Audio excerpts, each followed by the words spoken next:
Hello everyone and welcome back to Old Man Stories. I'm aware that many of you use these videos to fall asleep, so before you doze off, I thought it would be a fun idea if each of you could leave a comment letting me know which part of the world you're listening from. Also, give a like and subscribe to the channel if you're enjoying the episodes, okay? Let's get comfortable, relax, and begin. I've held this story inside for over 10 years now. I don't talk about it much because, honestly, who would believe me? But what I saw that day in Thomas's office still haunts me. And sometimes I wake up in the middle of the night wondering if I could have done something different. If I could have somehow stopped what happened to him. For context, I work in manufacturing in Brookfield. It's a small town where everybody knows everybody's business. I started at the company right out of high school, working my way up from the shop floor. Thomas Calloway was already management when I got there, and over the years, he became my direct supervisor. But Thomas wasn't just my boss. He was also the reverend at the local church I attended. That's where our relationship really developed. My wife Melissa and I were regulars at his Sunday services, and when we decided to get married, Thomas was our first choice to officiate. I still remember how he teared up during our ceremony. That's the kind of man he was back then. Genuine, caring, someone who truly lived what he preached. The connection between our families grew even stronger when Melissa, who works as a nurse, ended up delivering Thomas's second child. Their midwife got stuck in traffic during a snowstorm, and Melissa happened to be visiting Thomas's wife Rachel for coffee when her water broke. Talk about God putting people in the right place at the right time.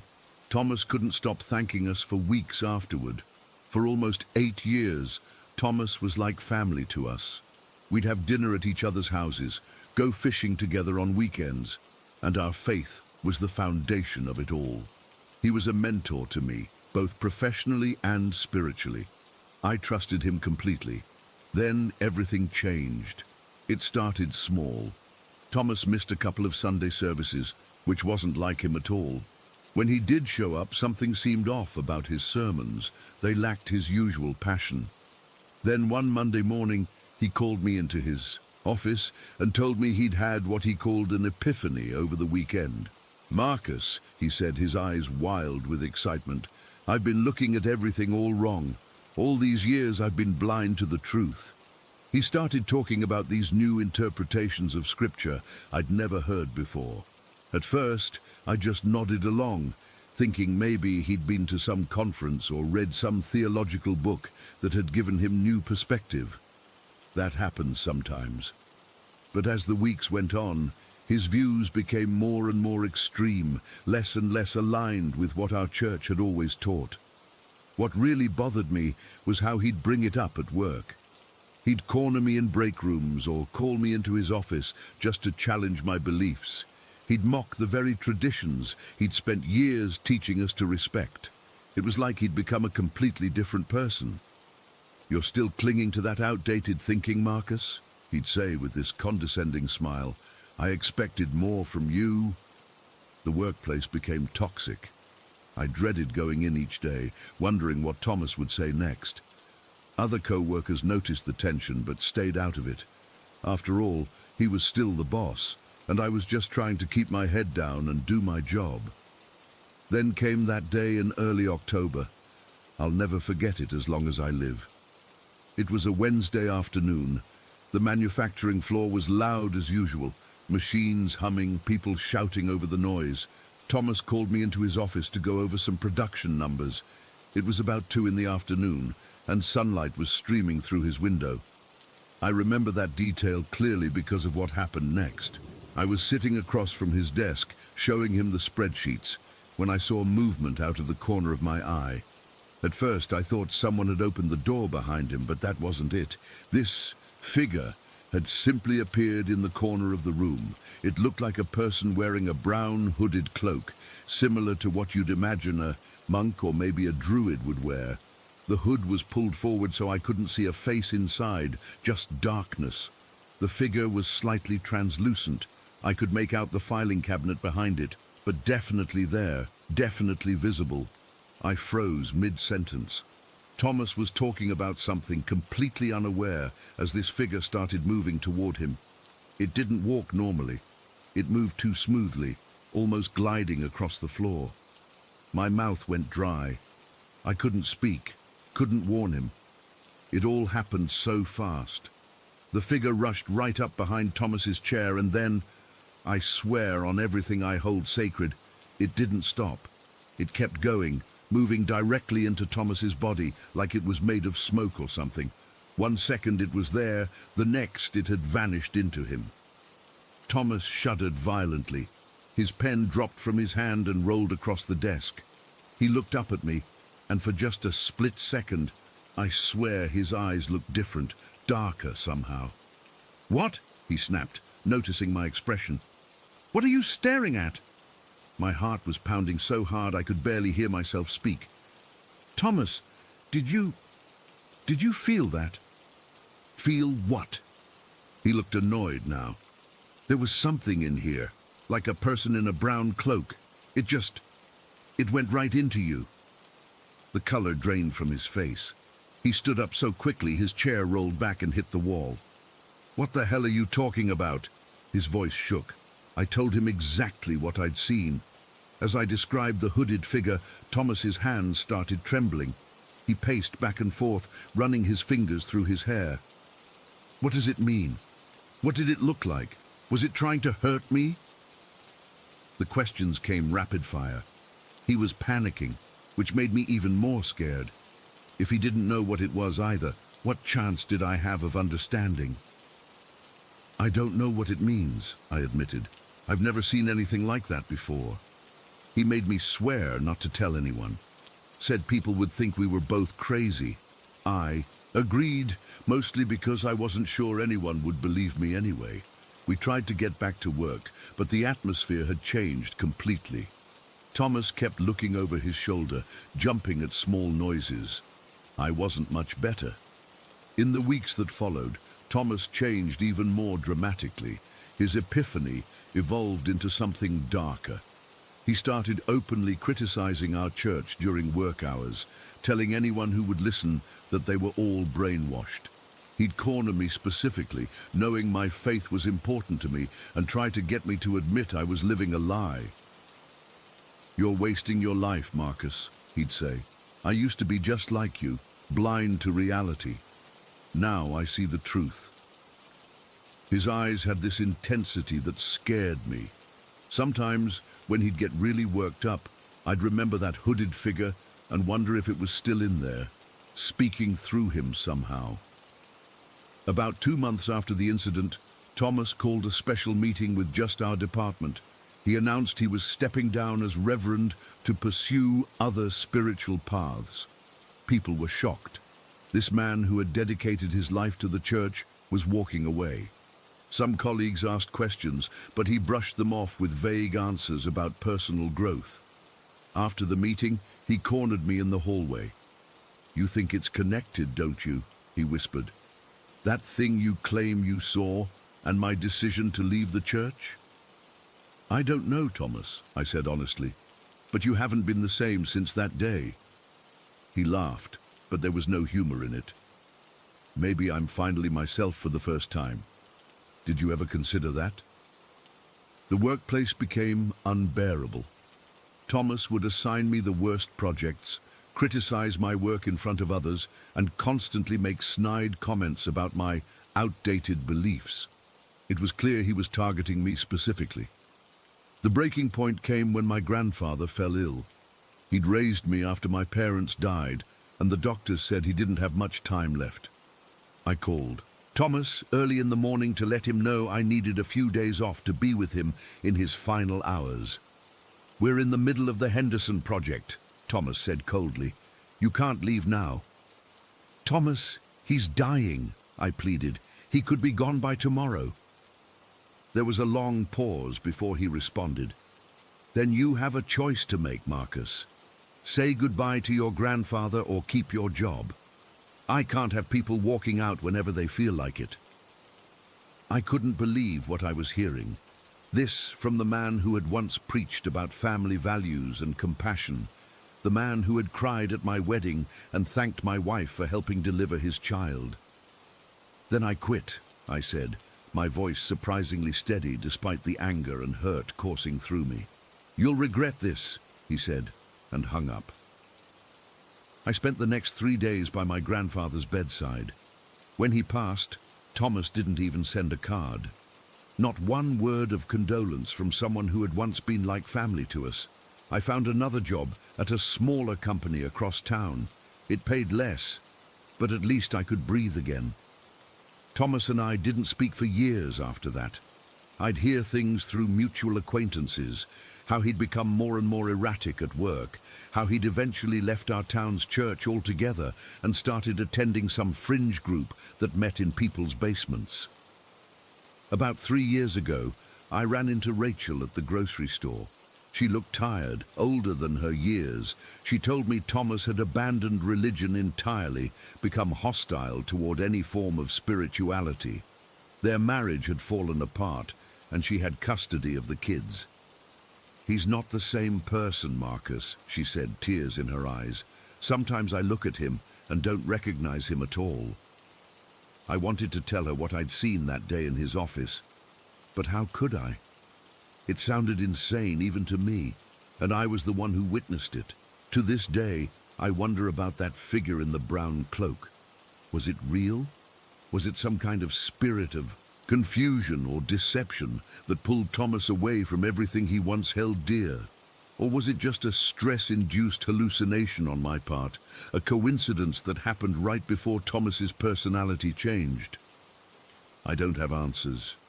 All I know is that I lost a friend that day. Something came between us that I couldn't fight or understand. Sometimes I dream about it, that smooth, gliding movement, the way it vanished into him like it belonged there. And I wake up wondering if I could have done something more, said something different that might have saved him from whatever darkness took hold of him that afternoon in October, 10 years ago. Story 2. I've never really talked about what happened when I was 13. I mean, I've tried telling some friends over the years, but they always look at me like I'm making it up or exaggerating. I don't blame them. I probably wouldn't believe it either if someone else told me. But I swear on everything I care about, this actually happened.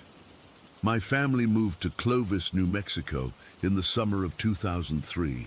My dad had gotten a new job at the Air Force Base there, and we'd been bouncing around military towns most of my life. I was used to moving, but something felt different about this place from the moment we pulled up to the house. It was this small white adobe place on the edge of town. Nothing special to look at, just a basic 3-bedroom with a decent-sized backyard surrounded by a chain-link fence. But something about it just felt wrong.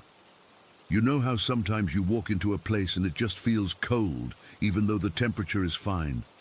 That's how this entire house felt, like someone had sucked all the warmth out of it.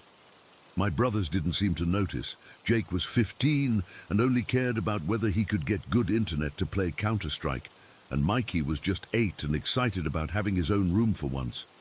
But I felt it immediately, that weird heaviness in the air. The first weird thing I noticed was the shed in the backyard. It was this small wooden structure, maybe 8 by 10 feet, with a heavy padlock on it.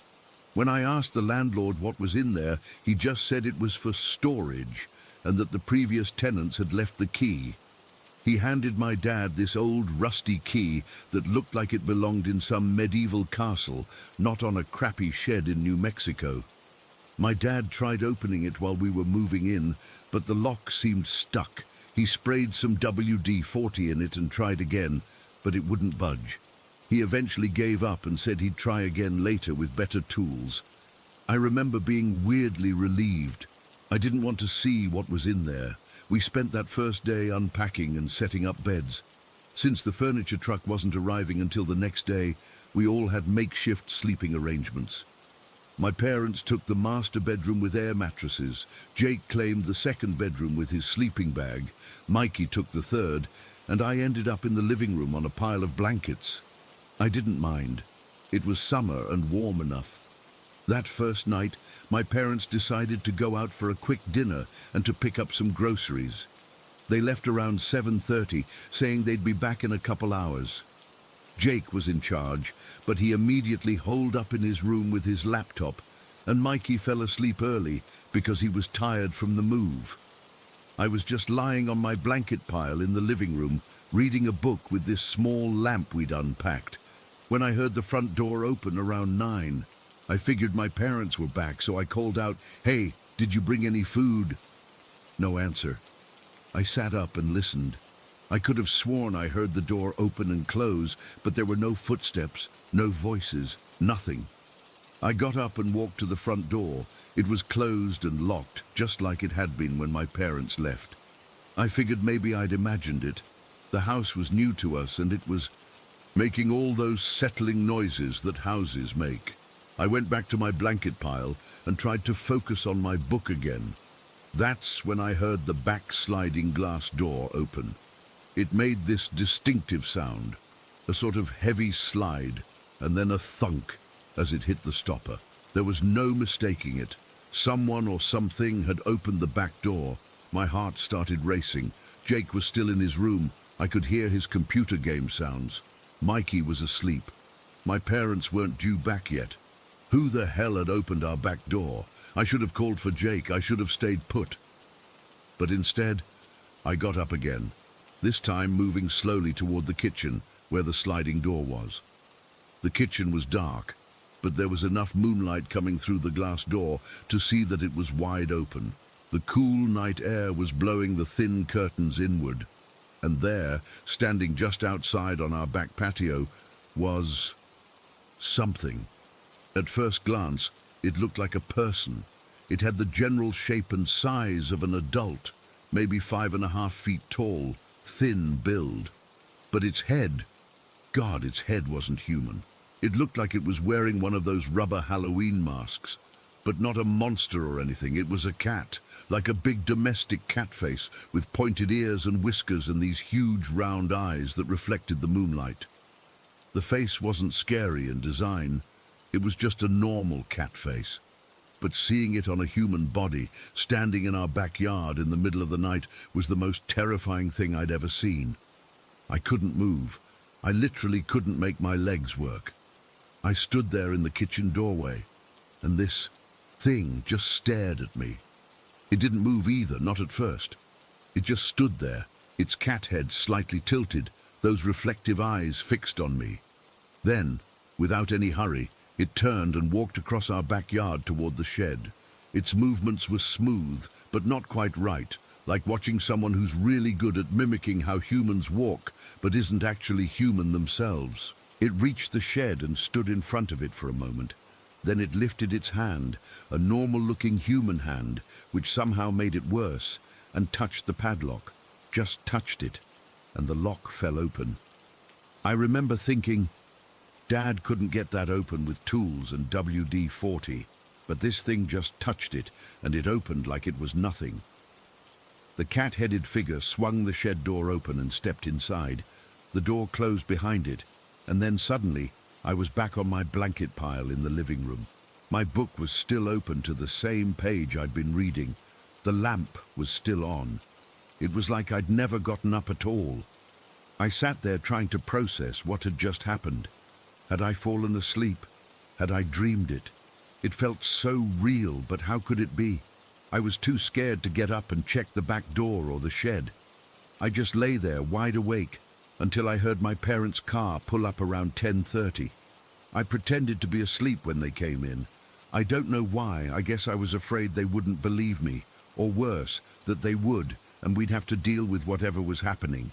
I just wanted it to be a dream. The next morning, I woke up early. Everyone else was still asleep. I remember standing in the kitchen, looking out at the backyard through the sliding glass door. It was closed and locked, just like it should be. For a second, I felt relieved. It had been a dream after all. But then I saw the shed. The door was wide open. I felt sick.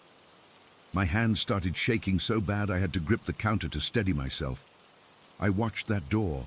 half expecting the cat-headed thing to walk out, but nothing moved. The shed just sat there with its door hanging open in the early morning light. When my dad came into the kitchen about an hour later, I asked him if he'd managed to open the shed. "No," he said, pouring himself some coffee from the pot he'd set up the night before. "Still need to find some better tools to deal with that lock." "The door's open," I said quietly. He looked at me, then out the window. I watched his face change as he saw the open shed door. He set his coffee down and went outside. I didn't follow him. I couldn't make myself go near that shed. He came back a few minutes later, looking confused. "Lock's still there," he said, "still locked, but the door was definitely open. Weird." "What's in there?" I asked. "Nothing," he said. "Completely empty. Not even shelves or hooks on the walls, just an empty shed." That should have been the end of it. A weird coincidence, a stubborn lock, an empty shed. But it wasn't the end. It was just the beginning. Over the next few weeks, I saw the cat-headed figure 3 more times. Always at night, always when my parents weren't home. Once standing at the foot of my makeshift bed until we got real furniture. Once looking in through my bedroom window after we'd set up proper rooms. And once, the worst time, sitting on the edge of my bed, its cat face inches from mine when I woke up in the middle of the night. Each time I'd freeze up completely. I couldn't scream, couldn't move, and each time it would eventually just walk away, always toward the shed. I started sleeping with my desk chair propped against my door handle and kept my blinds closed tight. My brothers never saw it. My parents never saw it. Just me. I tried telling Jake once, but he told me to quit being a baby and go to sleep. I didn't try telling anyone else after that. The nightmares started soon after. Always the same one. I'd be trapped in the shed, but inside it wasn't empty and it wasn't small. It was massive, like a warehouse, filled with hundreds of rubber animal masks hanging from the ceiling. And I'd hear this voice, not speaking words exactly, but I could still understand it somehow, telling me to choose one and join us. I'd always wake up sweating and terrified, unable to go back to sleep. After about 2 months in that house, things escalated. Small objects in my room would move when I wasn't looking. I'd put my backpack on my desk and find it by the door. I'd leave a book on my nightstand and find it under my bed. Little things, but enough to make me feel like I was losing my mind. Then one night, my parents went out to some function at the base. Jake was supposed to be watching us, but he snuck out to meet some friends as soon as they left. It was just me and Mikey, and he went to bed early like always. I was sitting in the living room with all the lights on, watching TV and trying not to think about the shed or the cat face or anything weird. Around 9, the power went out. Just our house. I could see the neighbor's light still on. I grabbed the flashlight we kept in the kitchen drawer and was about to go check the breaker box when I heard it, the sliding glass door opening. I swung the flashlight toward the sound and caught it in the beam, the cat-headed figure standing in our kitchen. But this time, it wasn't alone. There were 3 more figures behind it, each with a different animal head, a rabbit, a dog, and what looked like a deer or maybe a goat, all rubber-looking masks on human bodies. The cat one tilted its head at me, just like the first time. Then it pointed at me and then at the shed outside. I screamed. Finally, after all these weeks of being paralyzed with fear, I found my voice and screamed as loud as I could. I threw the flashlight at them and ran to Mikey's room, slamming and locking the door behind me. Mikey woke up, asking what was wrong. I told him to be quiet and stay in bed. I called Jake's cell phone over and over, but he didn't answer. I was too scared to call my parents. I didn't want them driving home in a panic and getting into an accident. We stayed in that room for hours, me sitting against the door, listening. I never heard them leave. I never heard the glass door close. But eventually, the power came back on.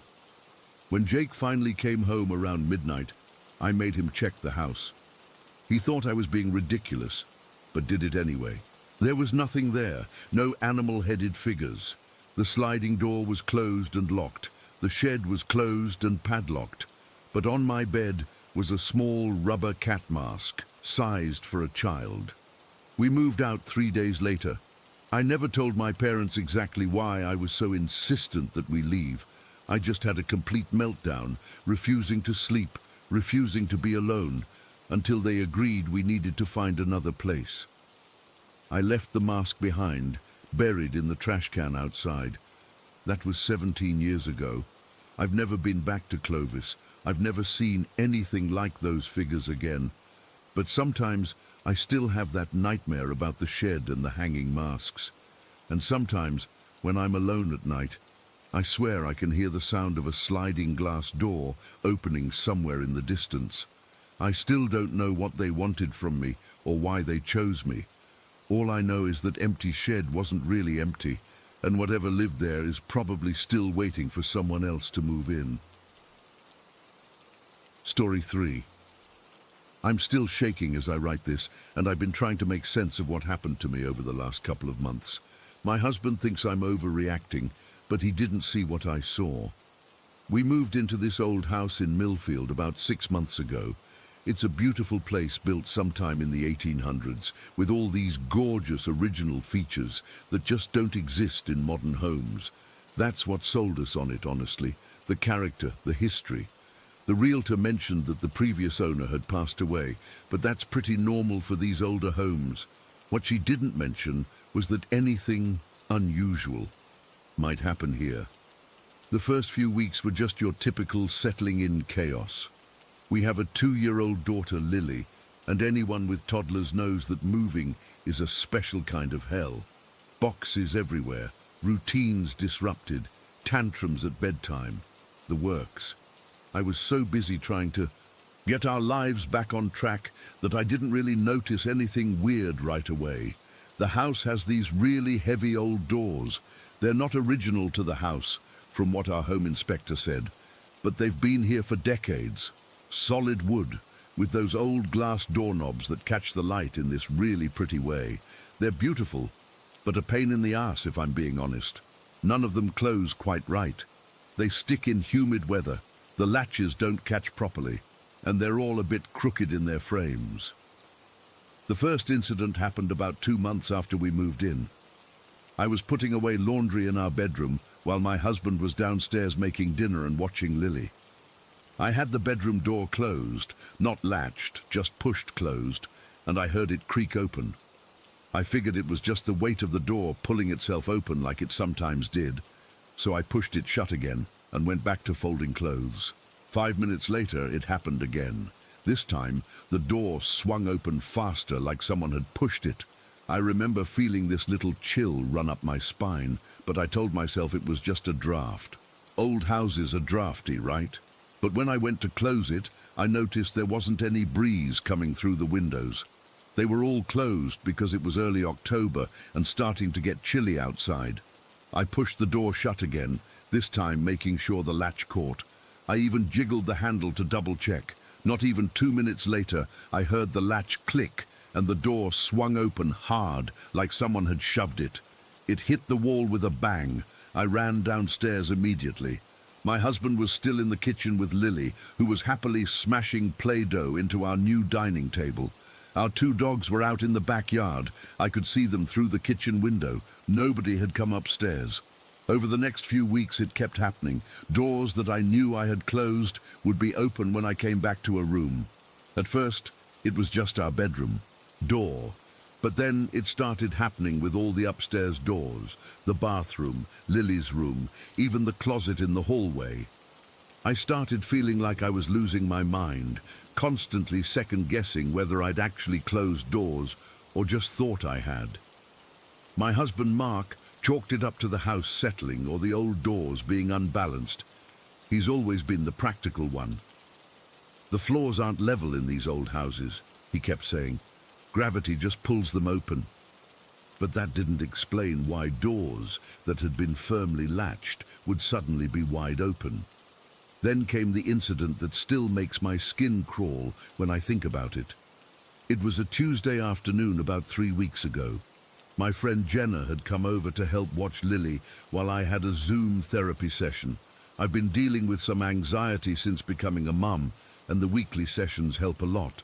I went upstairs to our bedroom, closed the door firmly, and set up my laptop on the dresser. The session started normally. Jenna and Lily were downstairs in the living room. I could hear Lily's cartoon playing faintly through the floor. About 15 minutes in, I heard the doorknob jiggle slightly. This wasn't unusual. The old hardware is loose, and sometimes it rattles if someone walks heavily past the door or if the heat kicks on. But then it jiggled again, more deliberately this time. I glanced over my shoulder, but the door was still closed.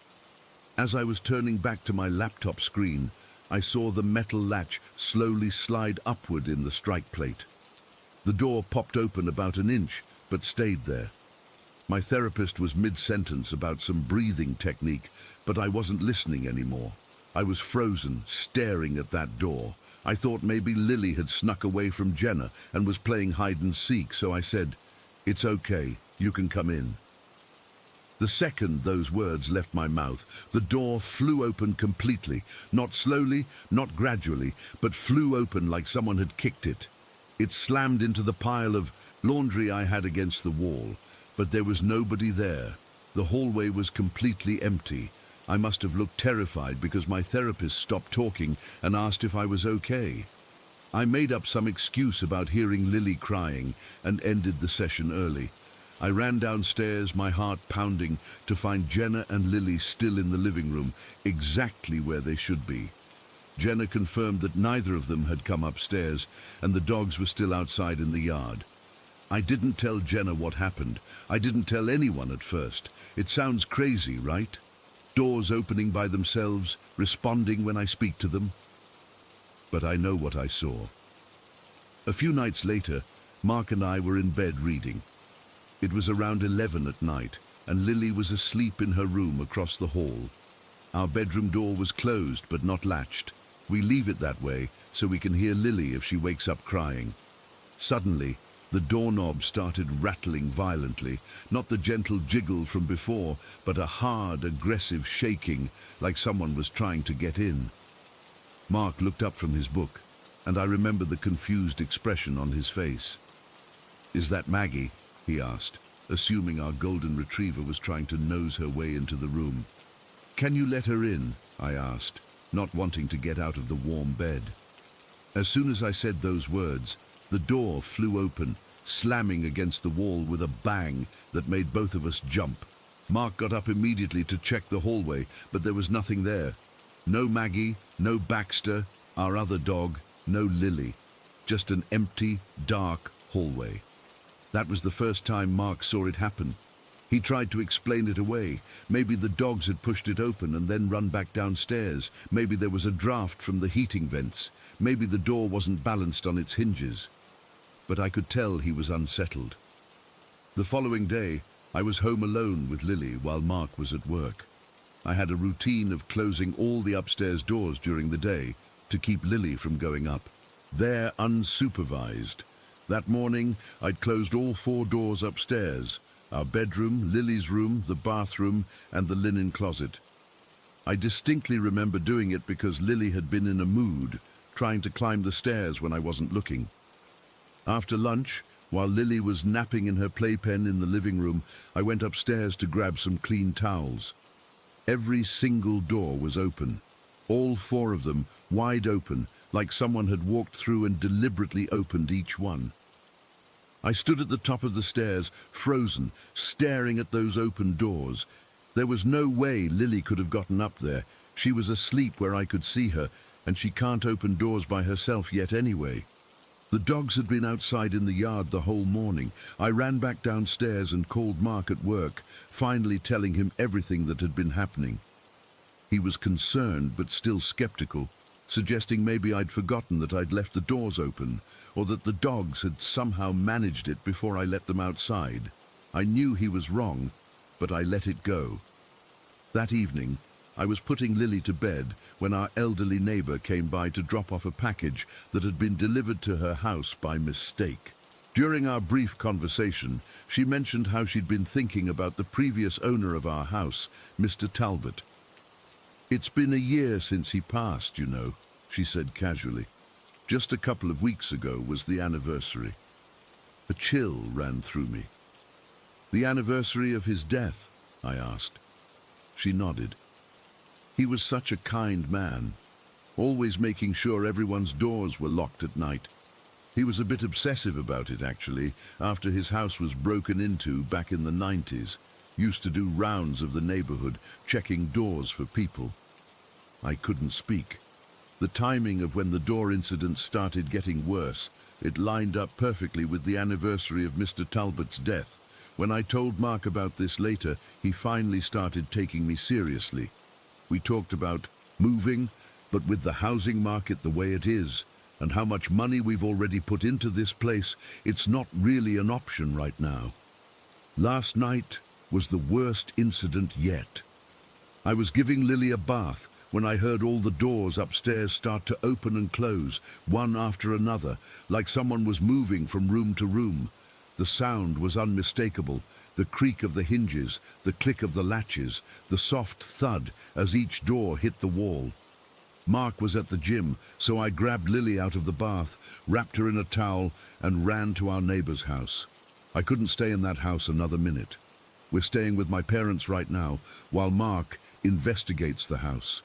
He installed some cameras yesterday, but I don't think they'll catch anything. Whatever is opening those doors, Mr. Talbot or something else, it doesn't want to be caught on camera. It wants us to know it's there, but only on its terms. I don't know what we're going to do.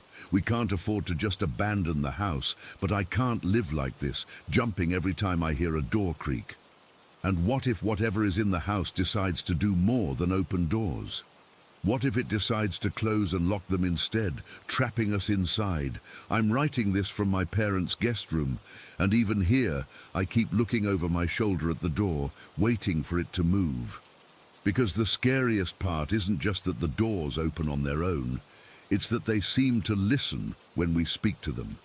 They respond, they're aware, and I can't shake the feeling that they're not done with us yet. Story 4. I've been debating whether to share this for years now. Honestly, I still get goosebumps thinking about it, and my wife Jessica still refuses to talk about what happened. But I need to get this off my chest, and maybe someone here has experienced something similar or can help me make sense of it all. Back in 2004, I was 23, and Jessica was 19. We had just had our son, Ethan, and were excited to finally move into our own place after living with my parents for the first year of his life. We found this brand new apartment complex in Indianapolis that seemed perfect, modern, affordable, and with a little playground nearby. The rent was surprisingly reasonable for how nice it was, which should have been my first red flag, I guess. The complex had just been built maybe 6 months earlier. During the viewing, our realtor mentioned casually that it used to be farmland, just cornfields as far as the eye could see. But then this older maintenance guy who was fixing something in the hallway muttered something about Indian burial ground and laughed when the realtor shot him a dirty look. We laughed it off too. I mean, isn't that what they always say in horror movies? We thought it was just the old guy being weird. We brought our pit bull Phoebe with us when we first checked out the apartment. She'd always been the sweetest, most chill dog, great with Ethan since day one. But man, she acted so strange that day. She started whining as soon as we got to the door. I practically had to drag her inside. The realtor joked about dogs sometimes picking up on vibes from previous tenants, but this was a brand new building. There hadn't been any previous tenants. The weirdest part was when we got to what would be Ethan's room. Phoebe straight up refused to go in. She planted her feet in the hallway, hackles raised, staring into the empty room like she saw something we couldn't. I remember feeling this, I don't know how to describe it, like a heaviness in that room. The air felt different, colder maybe, but I brushed it off. We were excited about the apartment, and I figured Phoebe was just being weird because of the new environment. We signed the lease that day and moved in about a week later. The first couple of nights were fine, normal new apartment stuff, getting used to new noises, figuring out which floorboards creaked, Jessica was in cosmetology school during the day, and I was working evening shifts as a waiter, so we were still figuring out our routine. On our third day there, I had the morning off, and Jessica was at school. I took Ethan to the park to burn off some energy. He was about 2 at the time, just starting to talk in little sentences. We had a great time, came home for lunch, and I put him down for his nap in his new room. Phoebe still wouldn't go in there, which was becoming annoying because she followed me everywhere else in the apartment. About an hour into his nap, I heard Ethan talking, not crying or fussing, having what sounded like a conversation. I thought maybe he was playing with his stuffed animals, so I peeked in to check on him. What I saw still makes my skin crawl. He was sitting up in his crib, looking at the corner of the ceiling, giggling and talking like he was having a conversation with someone. "Hey, buddy, who are you talking to?" I asked, trying to keep my voice casual, even though I felt instantly uneasy. Ethan pointed to the corner of the ceiling and said, plain as day, "The scary lady in the corner of the room." I looked where he was pointing. Nothing. Just the meeting point of 2 walls and the ceiling. I felt that heaviness again, stronger this time, but told myself it was just my imagination being triggered by his words. "There's no one there, buddy. You must be dreaming," I said, picking him up from the crib. He kept looking over my shoulder at that corner as I carried him out. "She has black eyes, Daddy," he whispered in my ear. I practically ran to the living room. I called Jessica, trying not to sound freaked out. She reminded me that kids his age often have imaginary friends and said we shouldn't make a big deal about it. She was probably right. Kids say weird shit all the time, right? That night around 2 in the morning, we woke up to Ethan screaming, not just crying, blood-curdling screams. I've never moved so fast in my life. I ran to his room and flipped on the light to find him standing in his crib, pointing at that same damn corner, tears streaming down his face. Scary lady, he kept saying. I grabbed him immediately. As I was leaving the room, Phoebe came charging in, barking like crazy at the same corner Ethan had been pointing to. Her fur was standing on end, and she was barking in a way I'd never heard before. Deep, threatening barks, like she was facing down an intruder. I got Ethan out of there while Jessica tried to calm Phoebe down. We brought Ethan to our bed, and eventually everyone settled. I told myself it was just a nightmare that spooked both the kid and the dog.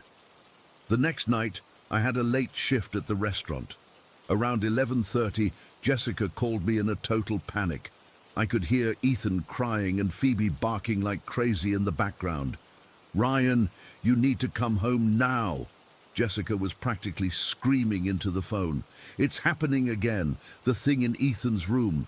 He woke up screaming about the scary lady, and now Phoebe won't stop barking at nothing, and I swear to God, Ryan, it feels like something is in here with us."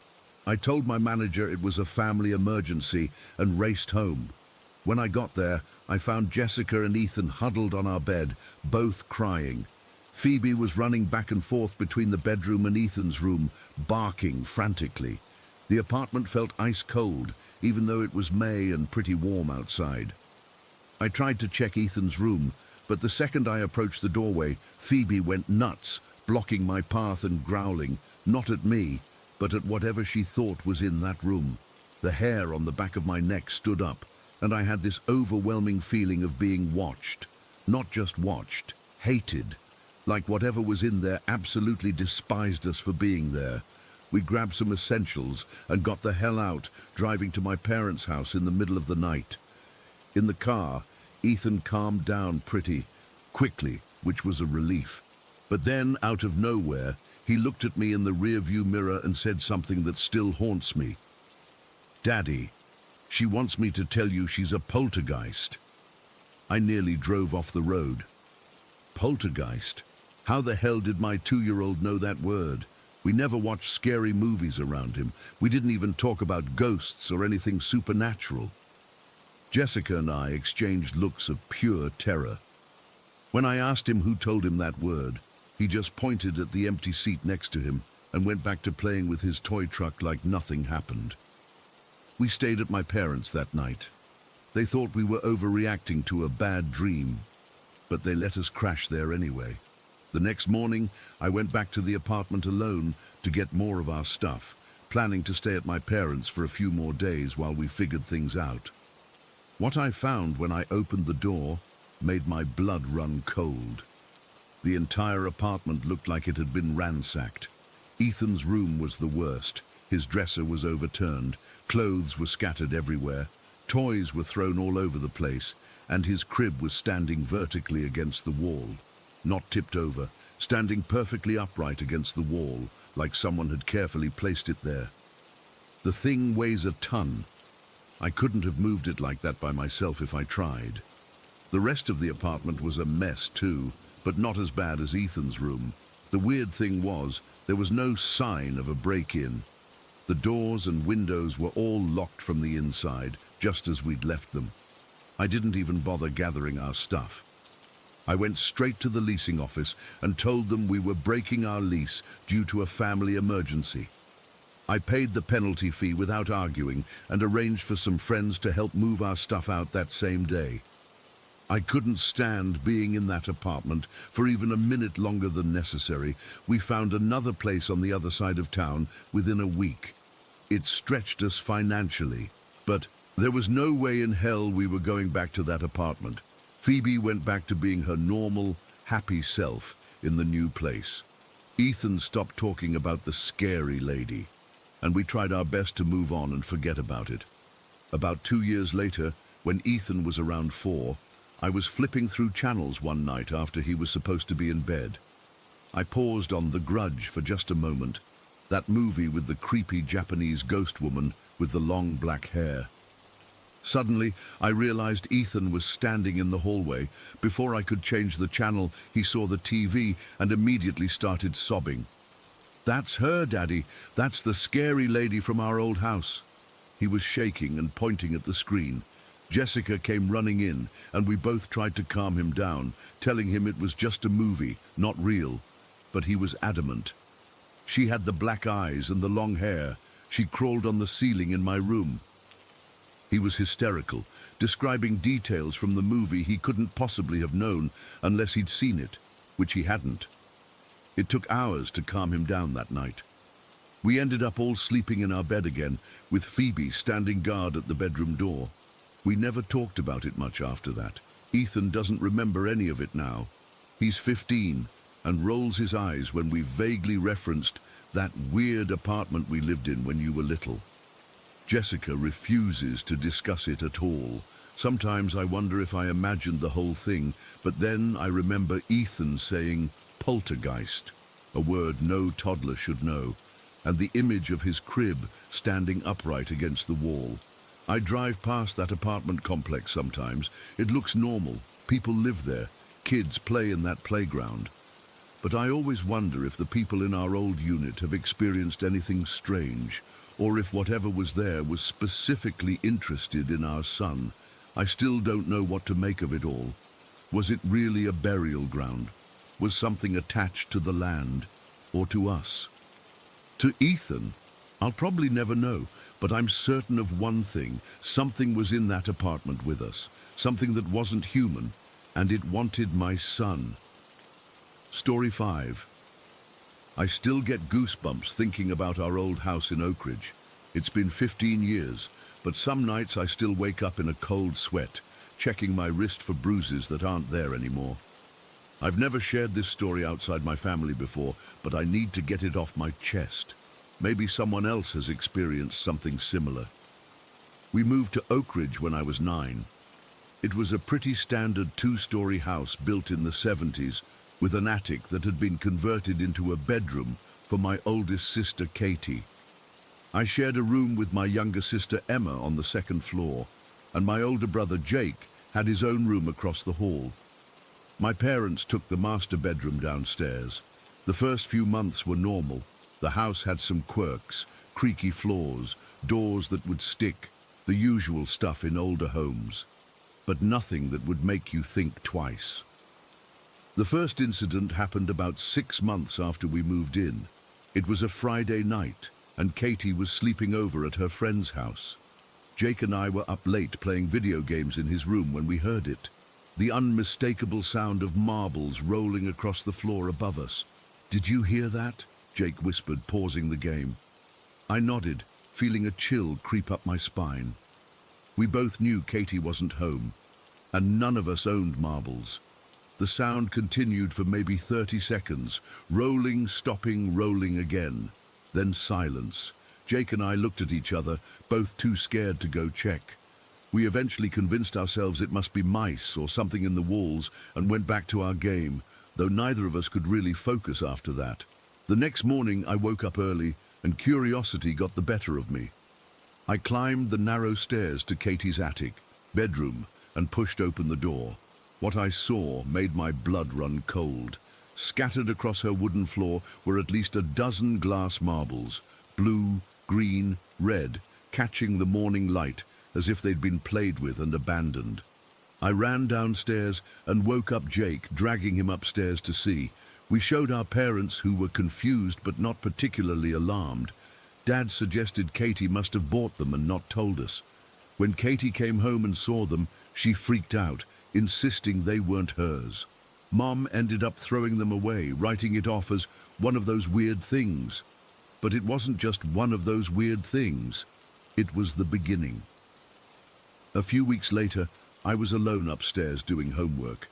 My parents were in the backyard gardening, Jake was at baseball practice, and my sisters were downstairs watching TV.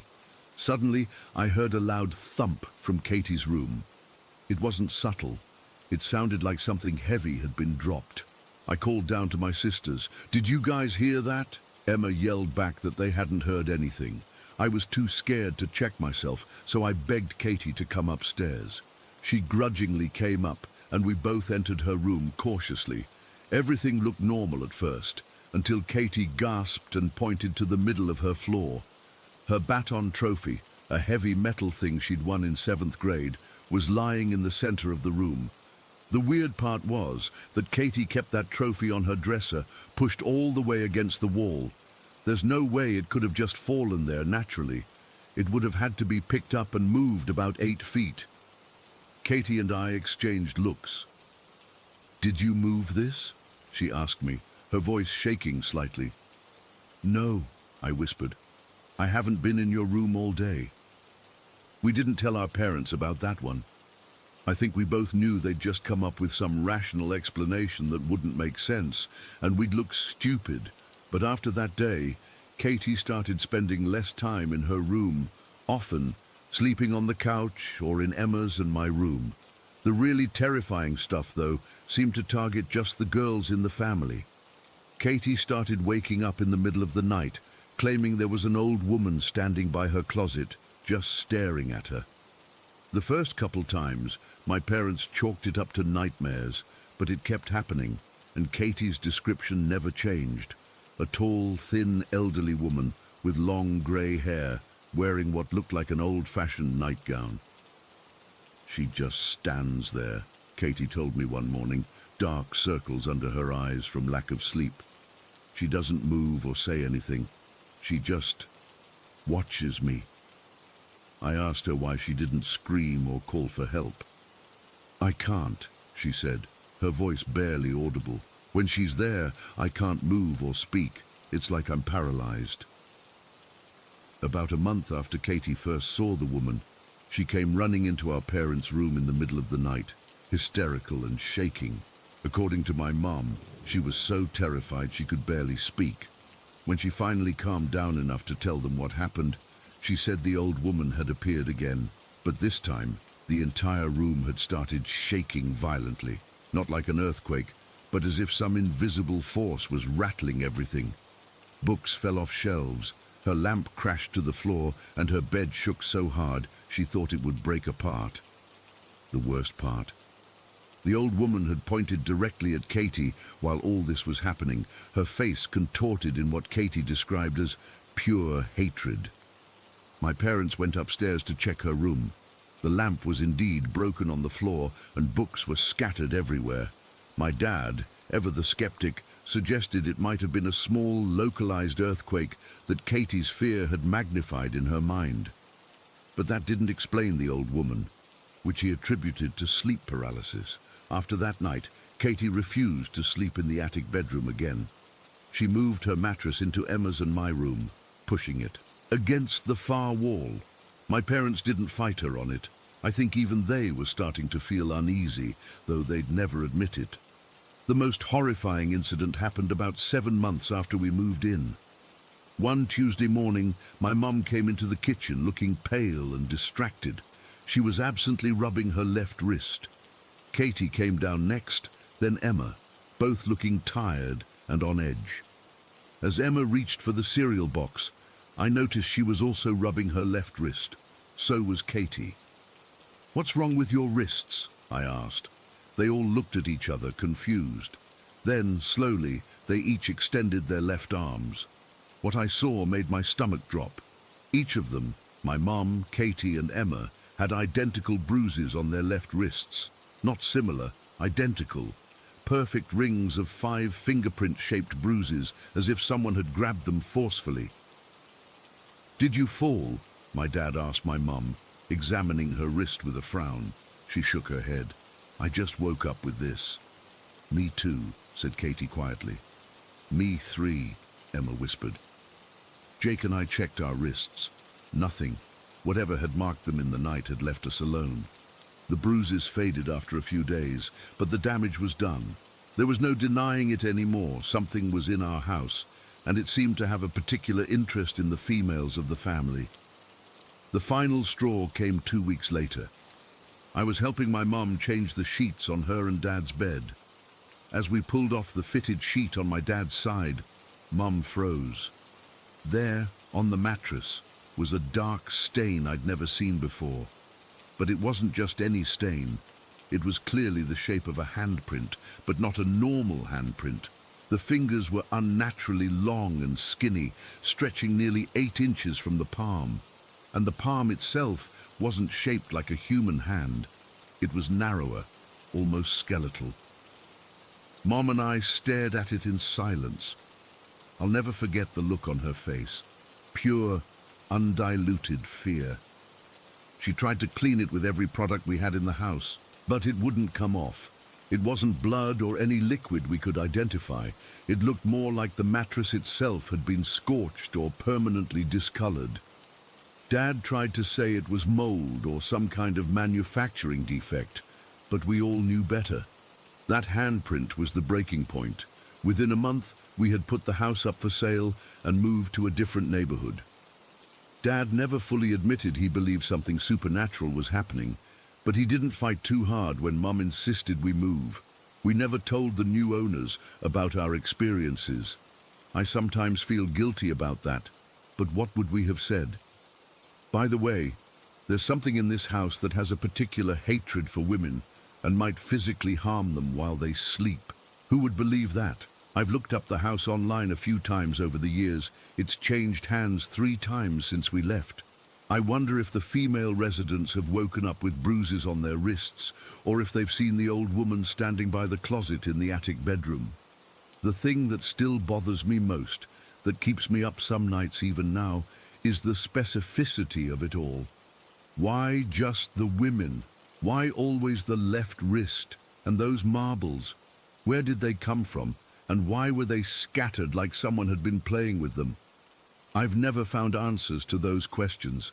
Maybe there aren't any, but I know what we experienced was real. The bruises were real, the handprint was real, and whatever left them behind seemed to know exactly what it was doing. So that's my story. I don't talk about it much because people either think I'm making it up or they get weird about it.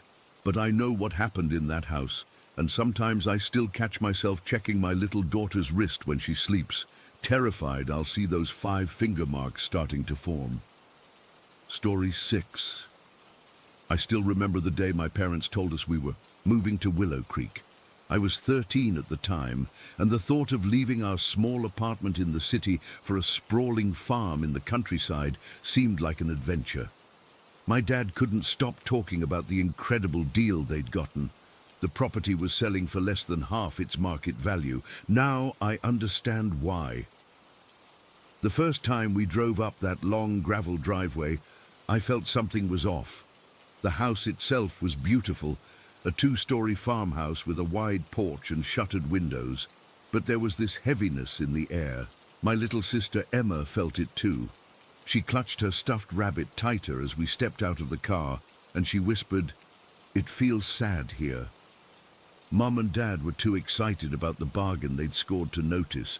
They'd been saving for years to buy a place in the country, somewhere we could have animals and grow our own food. When the realtor mentioned the troubled history of the property, my parents exchanged glances, but didn't back out. They're devout Catholics and believe faith protects us from evil.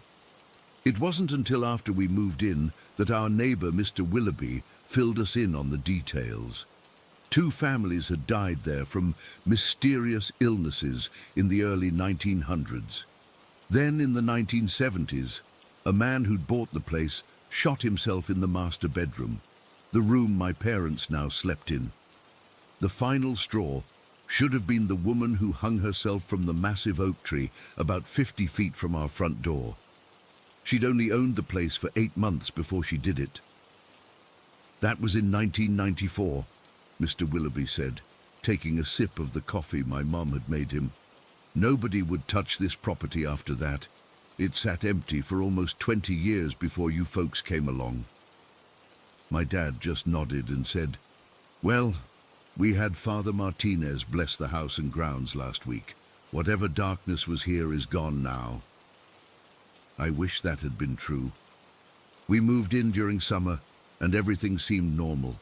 At first, sure, there were the usual creaks and groans of an old house settling, but nothing that screamed haunted.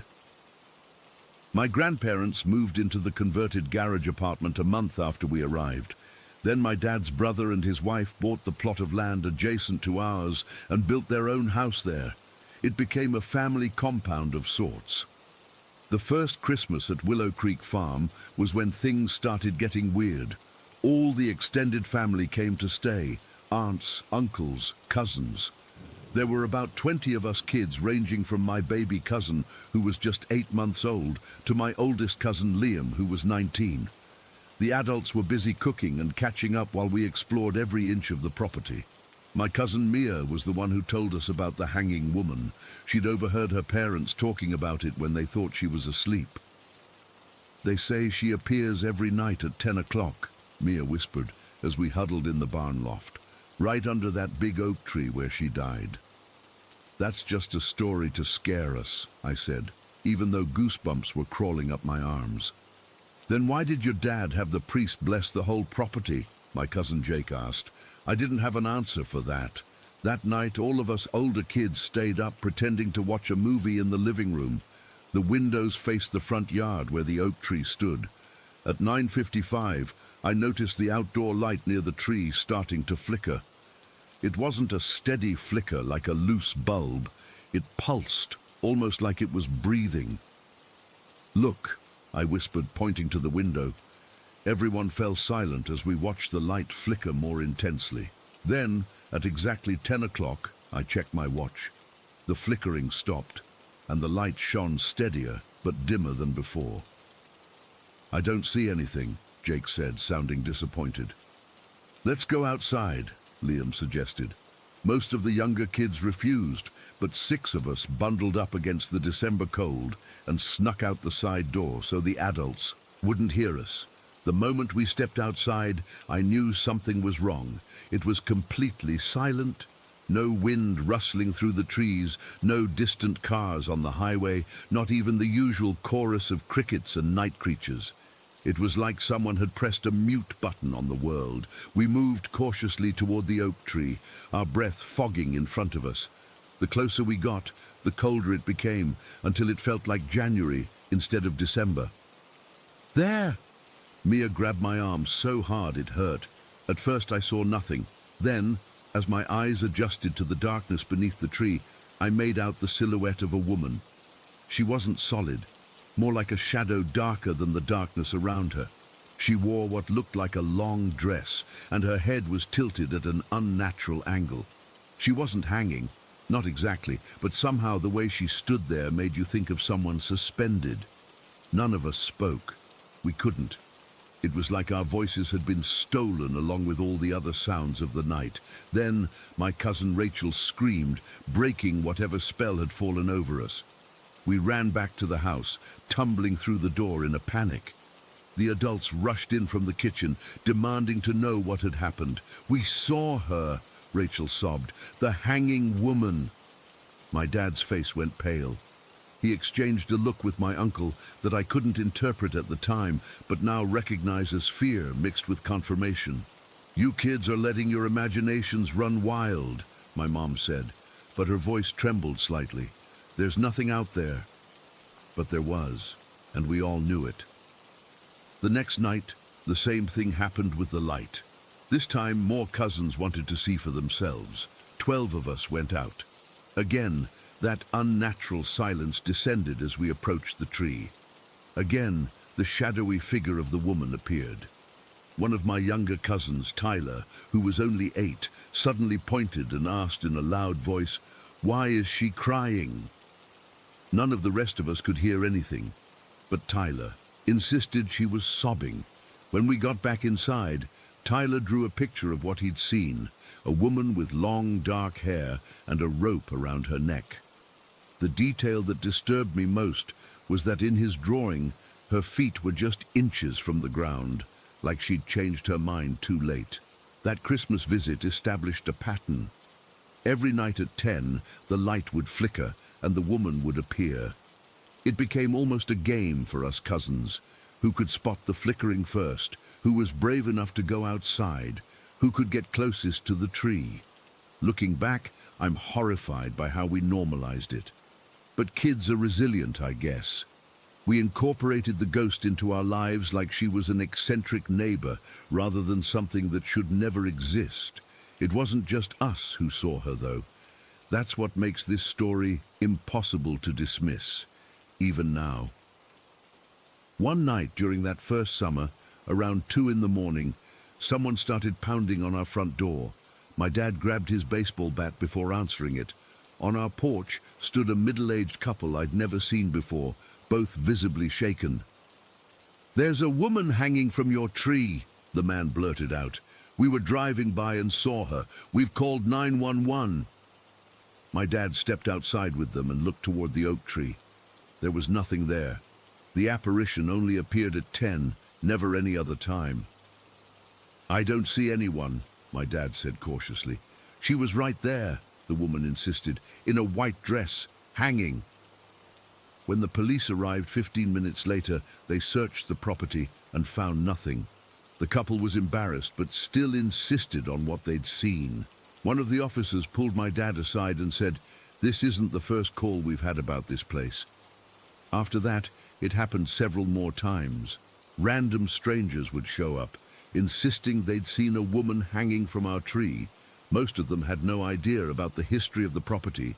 They were just passing by when they spotted what looked like a suicide in progress.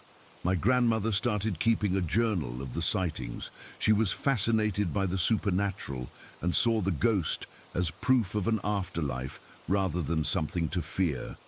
In her notes, she documented over 30 independent witnesses over the 3 years we lived there full-time. People with no connection to our family and no knowledge of the farm's history. What bothers me most, looking back, is how the present seemed to affect my family's health. Both my grandparents died within 2 years of moving to the farm. My grandfather from a sudden heart attack at 62, my grandmother from aggressive cancer 6 months later. She was only 59. Then, my aunt and uncle both developed mysterious autoimmune disorders. All 4 of them had been healthy before moving to Willow Creek. My parents finally decided to move after Emma started sleepwalking. We'd find her standing under the oak tree in the middle of the night, having conversations with someone none of us could see. The final straw was when my mom found her hanging her dolls from the branches with bits of string. We moved away when I was 16, but my parents couldn't bring themselves to sell the property. It still belongs to our family, though no one lives there now. The houses my uncle and other relatives built nearby are still occupied by family members, but the main farmhouse stands empty. 10 years later, housing developments have sprung up around our old farm. New people who know nothing about the history of the place regularly report seeing a woman near the oak tree. Some say she's standing, others say hanging, but they all describe the same figure, a woman in a long dress with dark hair, appearing at 10 p.m. I've tried to research the woman who hung herself there. Her name was Marion Elliott. She was 34, recently divorced, and had moved to Willow Creek for a fresh start. No one knows why she took her life. There was no note, no explanation, just a woman and a tree and a terrible decision that somehow echoes through time. I don't live anywhere near Willow Creek now. I've got my own place in another state, and I've never experienced anything supernatural since leaving the farm. But every night at 10 o'clock, I still find myself glancing out windows, half expecting to see a flickering light and a shadowy figure standing just at the edge of visibility. And sometimes, on quiet nights when the world seems to hold its breath, I swear I can hear what my cousin Tyler heard all those years ago, the soft, desperate sobbing of a woman who regretted her choice the moment her feet left the ground, but found herself trapped between worlds instead of finding peace. Story 7. I've been debating whether to share this for years. Even typing it now makes my hands shake. I guess I just need to get it out, even if nobody believes me. I wouldn't believe it either if I hadn't lived through it. This happened back in 2013, when my daughter Juliet was just 1 year old. We'd moved to Fernbrook, Pennsylvania, about 3 months earlier for my husband Matt's job. The house was older, built in the 70s, but it had been renovated and seemed perfect for our little family. 3 bedrooms, a nice yard, quiet neighborhood. Nothing unusual about it. I was a first-time mom and anxious about everything. Juliet was my whole world, and I checked on her constantly. Matt had bought this fancy baby monitor with video capabilities before she was born. It connected to our phones, had night vision, temperature monitoring, the works. It gave me peace of mind, especially since Juliet's room was upstairs while our bedroom was on the main floor. That night, it was April 12th. I remember because it was my mum's birthday, and we'd talked on the phone earlier. Matt was away on a business trip to Chicago. He traveled a lot back then, and I was used to being alone with Juliet. Usually I slept fine, but that night I was restless. Maybe it was the spring storm brewing outside, or just new mom anxiety, but I kept waking up and checking the monitor. Around 3:30 in the morning, I woke up feeling uneasy. I couldn't pinpoint why, but something felt wrong. The house was quiet, except for the occasional patter of rain against the windows. I checked the monitor app on my phone. Juliet was sleeping peacefully in her crib, exactly as she should be. The room temperature read 68 degrees, perfect. I tried to go back to sleep. I must have dozed off because the next thing I remember was jerking awake to a sound coming through the monitor. It was 4 a.m. exactly. The digital clock on my nightstand had these big red numbers that burned into my memory. At first, I thought it was Juliet crying, but it wasn't. It was something else entirely. A screech. Not an electronic screech or feedback from the monitor. This was vocal, like an old woman's voice, but distorted and stretched into this horrible, agonizing sound. It lasted maybe 5 seconds, but it felt like forever. My blood turned to ice. I sat up, clutching my phone, staring at the screen. Juliet hadn't moved. She was still sound asleep, seemingly undisturbed by the awful noise. I turned up the volume, thinking maybe I'd imagined it. That's when I heard it. Music. Tinkling, mechanical music, the kind that comes from a wind-up toy. I knew exactly what it was. It was the little Ferris wheel musical toy that my sister had given Juliet for her birthday. It played "You Are My Sunshine" when you wound it up. The tiny figurines would rotate around the wheel while the music played. But here's the thing, that toy was on the top shelf of Juliet's bookcase.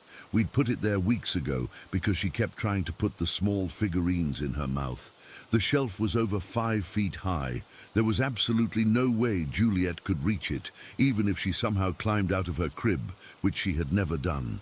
And the toy had to be manually wound. You had to turn a little key on the side several times to make it play. It didn't have batteries, it wasn't electronic. Someone had to physically wind it up. I stared at the monitor screen, my heart pounding so hard I could feel it in my throat. Through the grainy night vision, I could see the shadow of the Ferris wheel on the wall. It was spinning. The music kept playing through the monitor speaker, tinny and distorted. I couldn't move. I literally couldn't make my body respond. It was like I was paralyzed by fear. All I could think was that someone was in my baby's room. Someone had made that horrible screeching sound, and now they were playing with a toy that was completely out of reach of my 1-year-old daughter. Finally, maternal instinct kicked in. I jumped out of bed and grabbed the baseball bat Matt kept in the corner of our room. I ran up the stairs, taking them 2 at a time, my bare feet slapping against the wood. I didn't care if there was an intruder. All I cared about was getting to Juliet. I burst into her room, flipping on the light switch. My eyes darted around frantically, looking for an intruder, looking for anything out of place. There was nothing, no one. Juliet was still asleep in her crib, undisturbed by the light or my noisy entrance. She was on her back, arms flung above her head the way she always slept. Her little chest rose and fell peacefully, and on the top shelf of the bookcase, the Ferris wheel toy was spinning. The music was playing.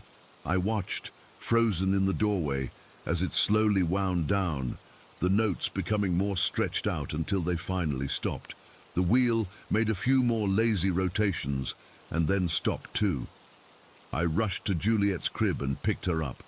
She stirred and whimpered a little, but didn't fully wake.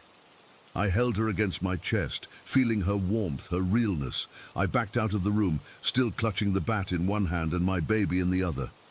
I went downstairs and checked every door and window, all locked. No signs of forced entry, nothing out of place. I even checked the attic access in the hallway, untouched, with undisturbed dust on the pull cord. I called Matt, sobbing so hard he couldn't understand me at first. When I finally explained what happened, he tried to calm me down, suggested it might have been a power surge that somehow affected the toy, but we both knew that made no sense. The toy wasn't electronic. It needed human touch to work. He offered to come home early, but his flight wasn't until the next evening. I called my sister, who lived about 40 minutes away. She came over immediately and stayed with us for the next 2 days until Matt returned. I never used that baby monitor again. I stuffed it in a drawer and later threw it away. I moved Juliet's crib into our bedroom that night, and she slept there until she was almost 2. We never found an explanation for what happened. I took the Ferris wheel toy outside and smashed it with a hammer the next morning. My sister thought I was overreacting, that maybe the toy was defective or I'd been dreaming. Matt suggested we have the house's electrical system checked, which we did. Nothing unusual found. A few days later, I worked up the courage to talk to our neighbors, casually asking if they knew anything about the house's history. The couple next door had lived there for 20 years and said the previous owners were a middle-aged couple whose kids were grown. Nothing strange, no deaths in the house that they knew of. The woman across the street mentioned that before them, an elderly couple had lived there in the 80s, but they'd both moved to a nursing home. I researched the property records at the local library, but found nothing unusual. No tragic deaths, no reports of paranormal activity in the neighborhood. Nothing that would explain what happened that night. We lived in that house for 3 more years. Nothing like that ever happened again, but I never felt comfortable there. I refused to use any kind of baby monitor or wireless device in Juliet's room. When Matt suggested getting a video monitor for our second child in 2015, I had a panic attack. We moved away from Fernbrook in 2016 when Matt got a job offer in Ohio. I felt nothing but relief leaving that house behind. Juliet is 11 now and has no memory of that night or that house. Sometimes I wonder if I imagined it all, if the stress of being a new mom somehow caused me to hallucinate. But then I remember the sound of that screech, that inhuman elderly wail, and the sight of that Ferris wheel spinning on its own, and I know it was real. I still don't know what was in my daughter's room that night. I don't know if it was trying to communicate or just make its presence known. I don't know if it meant harm or was simply curious about my baby girl. All I know is that whatever force could manipulate a manual toy that sat well beyond my daughter's reach is something I never want to encounter again. To this day, I don't use wireless monitors of any kind. My kids think I'm paranoid because I check on them physically throughout the night. I've never told them why. How do you explain to your children that you're afraid something might be listening on the other end of a baby monitor? That something might answer back? I still wake up sometimes at exactly 4 a.m., my heart racing, thinking I hear that music playing somewhere in the distance. And in those moments, I lie perfectly still, afraid to move, afraid to listen too closely, afraid that if I acknowledge it, whatever was in that room might find me again. Story 8. I've never really shared this with anyone outside my family before. It's been almost 7 years, but I still get chills thinking about it. I'm not sure if writing this down will help, but maybe someone else has experienced something similar and can tell me I'm not crazy. We moved into that rental house when I was 15. It wasn't anything special, just a single-story, 3-bedroom place in a quiet neighborhood. The rent was cheap because it was kind of old and needed some repairs, but we couldn't afford anything better after my parents split up. It was just me, my mom, and my younger sister Lily. For the first 3.5 years, everything was normal. Well, as normal as life can be when you're a teenager sharing a bedroom with your mom and sister. We couldn't afford separate rooms, so we made do. My bed was just a mattress on the floor next to the door, while Mom had a real bed against the wall and Lily had hers in the corner. It wasn't ideal, but it worked. The first incident happened on a Tuesday night in October. I remember because I had a big history test the next day and had stayed up later than usual studying. Mom and Lily were already asleep. Mom was working double shifts at the hospital that week, so she was exhausted, and Lily could sleep through anything. I was just about to turn off my lamp when I heard it. Someone trying to open our bedroom door. At first, I thought maybe it was our cat, but then I remembered he was curled up at the foot of Lily's bed. The doorknob twisted slowly, deliberately, like someone was trying to be quiet. Then it stopped, and there was a slight pressure against the door, like someone was leaning against it. I froze. My heart was pounding so hard I was sure it would wake everyone up. I stared at that doorknob, waiting for it to turn again, waiting for someone to push the door open. But it didn't happen. Instead, I heard footsteps, heavy ones, moving away from our door and down the hallway toward the kitchen. Our house had these old wooden floors that creaked no matter how carefully you walked. Being teenagers, Lily and I had mapped out every squeaky board so we could sneak in late without waking Mom. Whoever, or whatever, was walking down that hallway wasn't trying to be quiet anymore. Each step made a distinct thump, and I could feel the vibrations through my mattress on the floor. The footsteps moved from the hallway to the kitchen, then to the living room, then back down the hallway toward the bathroom. It was like someone was searching the house, opening cabinets, moving things around. This went on for maybe 15 or 20 minutes. I wanted to wake my mum, but I was literally paralyzed with fear. I couldn't move, couldn't speak. I just lay there, listening, my eyes fixed on that door, terrified it would open. Eventually the noises stopped. I must have fallen asleep at some point because the next thing I knew, my alarm was going off and sunlight was streaming through the window. I asked Mom and Lily at breakfast if they'd heard anything strange during the night. They both said no. Mom suggested it was probably just the house settling, or maybe raccoons in the attic. We'd had problems with those before. I almost believed her, almost convinced myself it was nothing. But deep down, I knew what I'd heard. Those weren't raccoon footsteps, those were human footsteps, or at least they sounded human. I tried to put it out of my mind, told myself it was a one-time thing, that I'd been studying too hard and my imagination was running wild. I didn't want to scare Lily, and Mom had enough to worry about. The next night was worse. So much worse. I'd gone to a friend's house after school to work on a project, and I got home around 10:30. Mum was helping Lily with some last-minute homework in our bedroom. I went to brush my teeth and get ready for bed. The bathroom was at the end of the hallway, opposite our bedroom. As I was standing there brushing my teeth, I suddenly became aware of how dark the house was. Mum had left the kitchen light on for me, but the living room and hallway were completely dark. And then I heard it again. Footsteps, but not from the hallway this time, from the living room. Slow, deliberate steps moving across the carpet. Here's the thing about our living room. It had this old, thick carpet that muffled sound.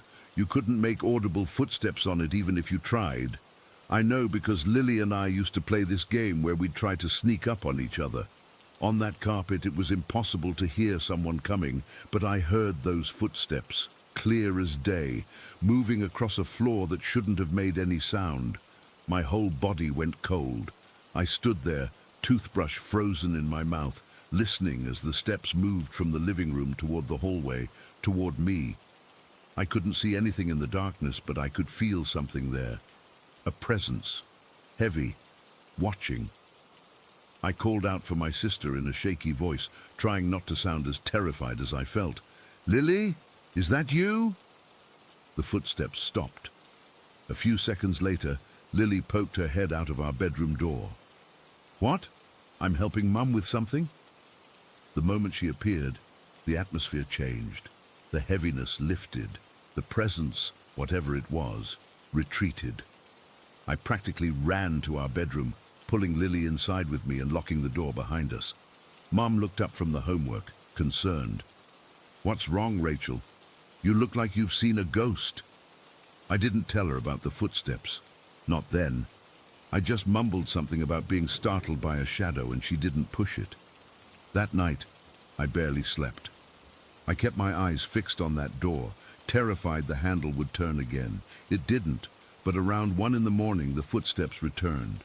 They moved up and down the hallway for almost an hour. Mom and Lily slept through it all. In the morning, I inspected the house. Nothing was disturbed, no sign of a break-in.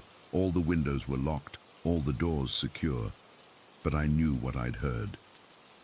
The third night was when things escalated.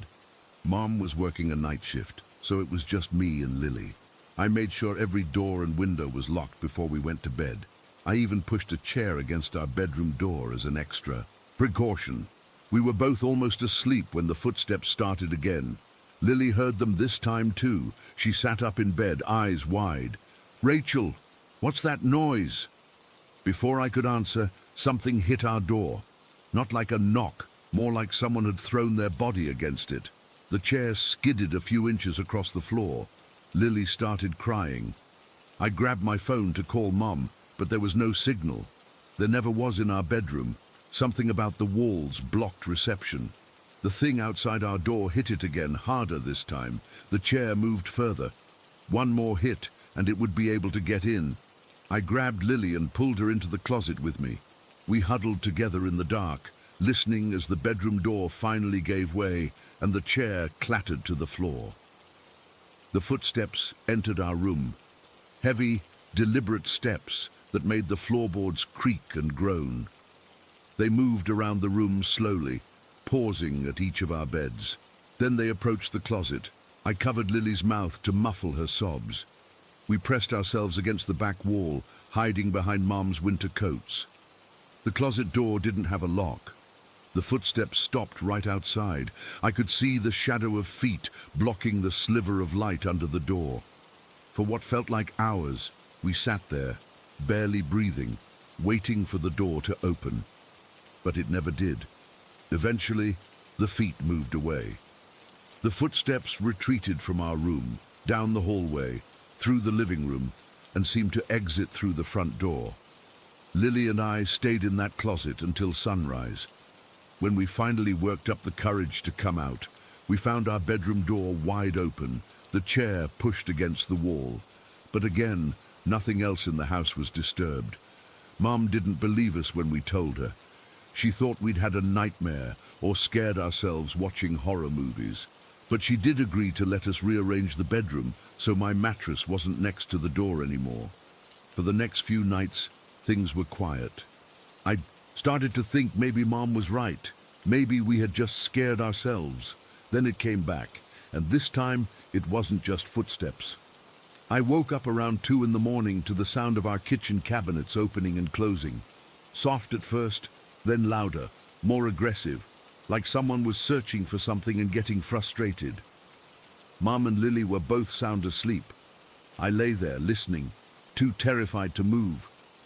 The cabinet sounds stopped, and then the footsteps started again.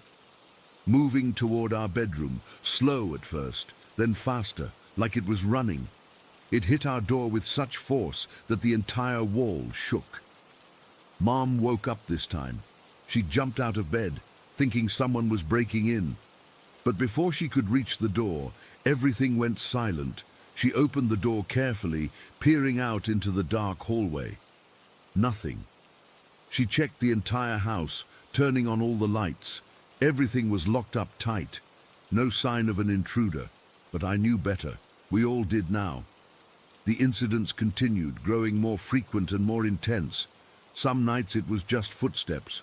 Other nights it would throw itself against our door or rattle the doorknob. Once it turned on every faucet in the house while we slept. Mum finally called the landlord, thinking maybe someone had a key to our place. The locks were changed, but it made no difference. We tried to find another place to rent, but with Mum's credit and our limited budget, it was impossible. We were stuck there. The worst night happened about 4 months after it all started.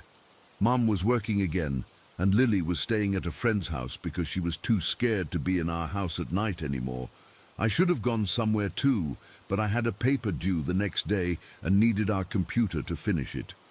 I was alone in the house, working at the kitchen table with every light on when the power went out. All at once, every light, every appliance, everything just died. I fumbled for my phone to use as a flashlight, but the battery was dead. I hadn't noticed because I'd been using the computer. In the pitch darkness, I heard it. Footsteps coming from my bedroom, moving down the hallway toward the kitchen. Toward me. I couldn't see anything, but I could feel it getting closer. The air grew cold, so cold I could see my breath in the beam of the flashlight. Each exhale came out as a cloud of white mist. The footsteps stopped at the kitchen entrance. I couldn't see anyone there, but I knew it was watching me. I could feel its eyes on me, feel its hatred. Something brushed against my hair, like fingers running through it. I screamed and bolted for the front door, not caring that I was in my pajamas, not caring about anything except getting out of that house. I spent the night on our front lawn, too terrified to go back inside, too embarrassed to go to a neighbor's. When Mum came home at dawn, she found me huddled on the grass, shivering from the cold. We moved out 2 weeks later. Mum broke the lease, sacrificing our security deposit and risking damage to her already bad credit. But we couldn't stay there anymore. The weird thing is, the day we moved out, nothing happened. No footsteps, no banging, no cold spots. It was like whatever had been terrorizing us knew we were leaving and was satisfied. I still drive by that house sometimes. A new family lives there now. I've thought about stopping, about warning them. But what would I say? Watch out for the thing that walks your hallways at night. They probably wouldn't believe me anyway. I'm not sure I would believe it if I hadn't lived through it. To this day, I still sleep with a light on. I still check behind doors and inside closets, and I still wake up sometimes at 1 in the morning, heart pounding, convinced I hear footsteps coming down the hallway toward my room. Story 9. I'm 38 years old, and I still don't know what happened that Christmas night when I was 13. I've spent 25 years trying to rationalize it, but I can't. I've never written about this before because I know how it sounds. People will think I'm making it up, or that I was just a kid with an overactive imagination. But my sister heard it too. This happened in Harborview, a small coastal town in Florida where my grandparents owned a condo. We'd go there every Christmas, My parents, my two brothers, my sister and me. That year was no different. It was supposed to be normal. I should mention that at 13, I definitely didn't believe in Santa anymore. I'd figured it out years before when I caught my mom wrapping Santa's presents in her bedroom. So I wasn't some gullible kid still waiting for a magical man to come down the chimney. My sister Katie and I shared a room at the condo. It had twin beds with about 3 feet of space between them. Our brothers were in another room, and my parents stayed in the guest room. My grandparents had the master bedroom at the end of the hall. The night it happened was Christmas Eve. We'd done our usual traditions, baking cookies, watching holiday movies, the whole thing. Nothing unusual. We went to bed around 10, and I remember being annoyed because my brothers got to stay up later than us.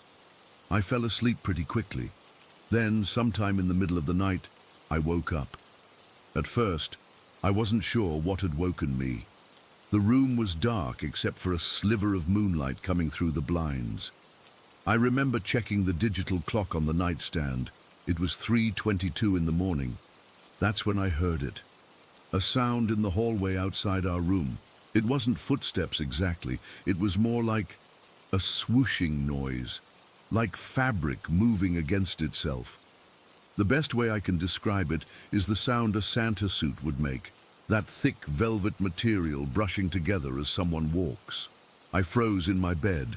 The swooshing was accompanied by soft thuds, like objects being placed on the floor.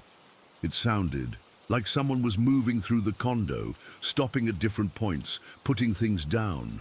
My first thought was that my parents were placing presents under the tree, but this didn't sound like my parents.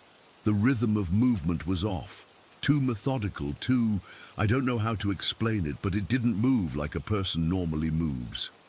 The swooshing continued, getting closer to our bedroom door. Then I heard something that made my blood run cold, a low, rumbling ho, ho, ho. It wasn't jolly or cheerful like you'd expect from a mall Santa. It was deep, almost mechanical, like someone was trying to imitate the sound without really understanding how it should feel. I couldn't move. I was completely paralyzed with fear. The bedroom door was already cracked open about 6 inches. We always left it that way because Katie was afraid of the dark. Through the crack, I could see the hallway was darker than it should have been. The nightlight that was always plugged in seemed to be off. The swooshing stopped right outside our door. Then the door slowly pushed open wider. I shut my eyes immediately, pretending to be asleep. My heart was pounding so hard, I was sure whatever was out there could hear it. The swooshing entered our room. I could feel a presence standing in the space between our beds. I was lying on my side facing Katie's bed, so whatever it was stood directly behind me. The air felt different, colder, heavier. I could hear a soft, rhythmic sound, almost like breathing, but not quite right. Then came another ho, ho, ho, so close it could have been whispered directly into my ear. I was terrified beyond anything I'd ever felt. I wanted desperately to open my eyes and look at Katie to see if she was awake too, but I couldn't make myself do it. I was convinced that if I opened my eyes, I would see something I couldn't unsee. The presence stood there for what felt like forever, but was probably only a minute or two. Then, without warning, it moved away. The swooshing sound retreated back to the hallway, moving down toward the living room. I heard more thuds, like presents being placed around the house. What happened next is the part I've questioned the most over the years. After the swooshing moved away from our room, I heard what sounded like bells jingling, not inside the house but outside, like sleigh bells. Then there was a sound like hooves on the roof, followed by something that sounded like it was taking off into the air. I lay there, eyes still shut tight, for at least another hour before I finally fell back asleep from sheer exhaustion. When I woke up the next morning, sunlight was streaming through the blinds. For a moment, I wondered if I'd dreamed the whole thing. But then Katie sat up in her bed, looked at me with wide eyes and said, "Did you hear that last night?" My stomach dropped. "Hear what?" I asked, hoping she'd say something about our brothers playing a prank or our parents moving around. "The Santa," she whispered. "I heard him in our room." I felt sick. Katie had heard it too. She described the swooshing sound, the ho, ho, ho, the feeling of someone standing between our beds. She'd been awake the whole time, just like me, too scared to open her eyes. We got up and went to the living room. There were presents under the tree. Not a lot, just a few, wrapped in paper different from what my parents usually used. But here's the weird thing. Based on the sounds I'd heard, there should have been presents scattered throughout the house, dropped off room by room. But there weren't, just the few under the tree. At breakfast, I carefully asked my parents if they'd been up during the night. They both said no. They'd slept through until 7. My grandparents said the same thing. My brothers had been dead to the world all night. I've questioned everyone in my family about this incident many times over the years. My parents always denied having anything to do with it. They insisted they were asleep the whole night. My grandparents said the same.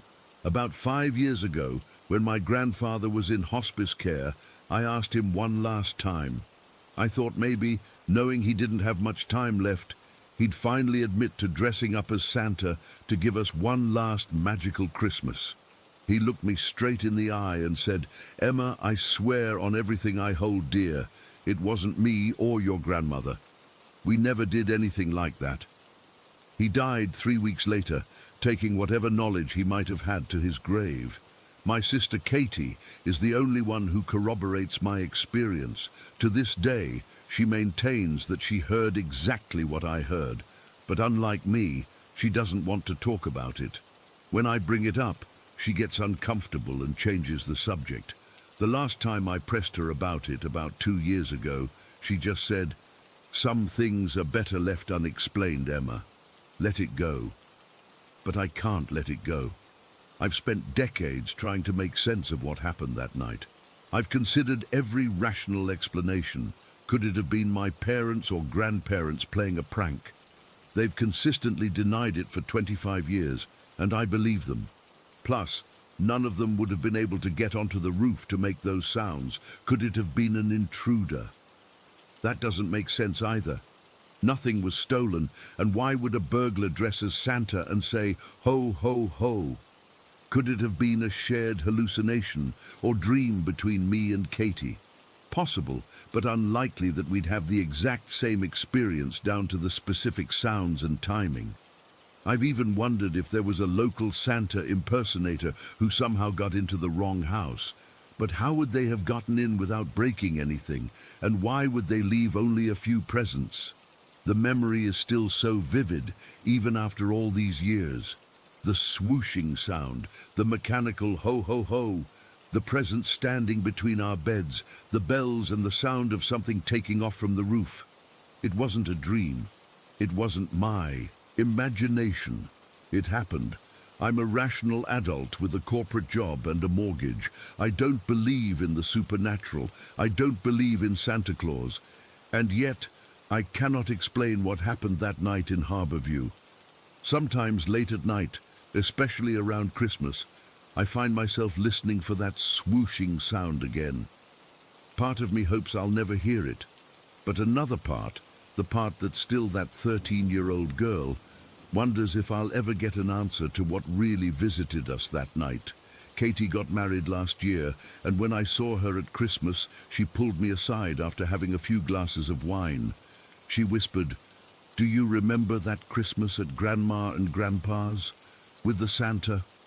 When I nodded, she said, "I still sleep with my eyes closed tight on Christmas Eve, every single year." Then she walked away before I could respond. Whatever came into our room that night, it wasn't just Santa Claus. It was something else, something that moved wrong and sounded wrong and felt wrong. Something that left us both still looking over our shoulders 25 years later. I don't know what it was. I don't know if I'll ever know. But it was real. Katie and I both know it was real. And sometimes when I hear fabric rustling in a certain way, I feel that same cold terror I felt at 3:22 on that Christmas morning. Because whatever stood between our beds that night, it wasn't just bringing presents, it was watching us. Story 10. I never really believed in ghosts or anything like that until what happened last summer. I still get goosebumps thinking about it, and I've been trying to make sense of it ever since.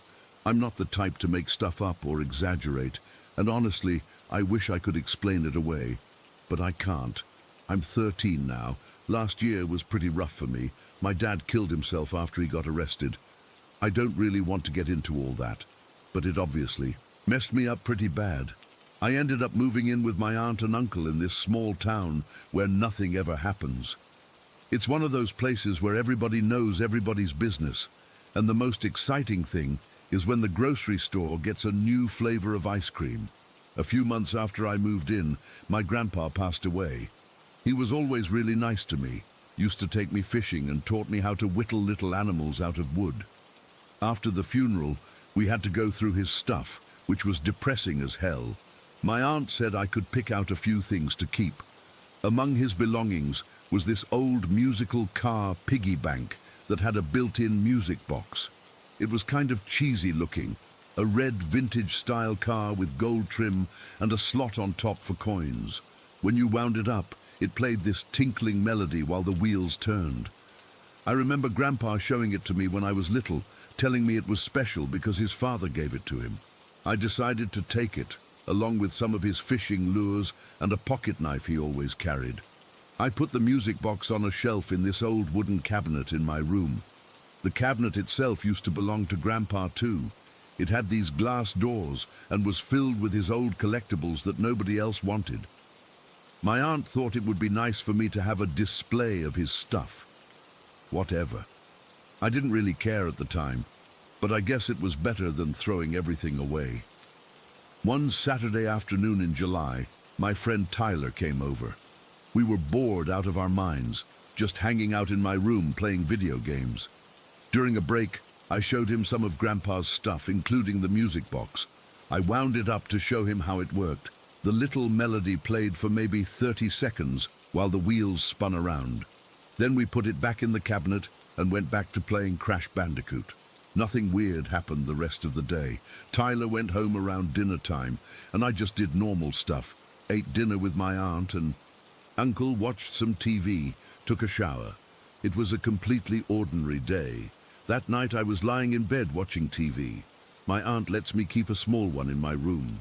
It was around 11:30, and I was getting pretty tired. The house was quiet except for the low volume of the TV. My aunt and uncle had gone to bed already. Then I heard it. A single ding from the music box. Just one note, clear as day. It wasn't like the whole melody started playing. Just one single note, like someone had tapped one of the metal prongs inside. I froze. It had been hours since I'd wound that thing up.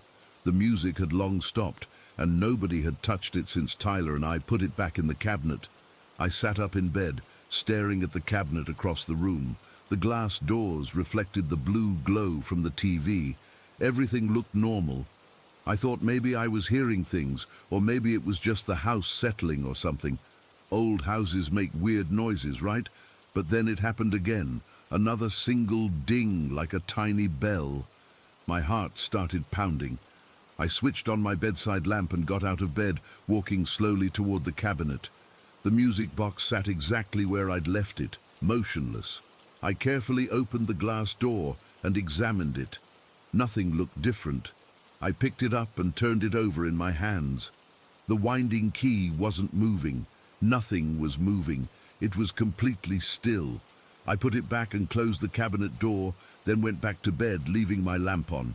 I tried to convince myself it was nothing, but I had this creeping feeling up my spine. I eventually fell asleep with the TV and lamp still on. The next morning, I told my aunt about it over breakfast.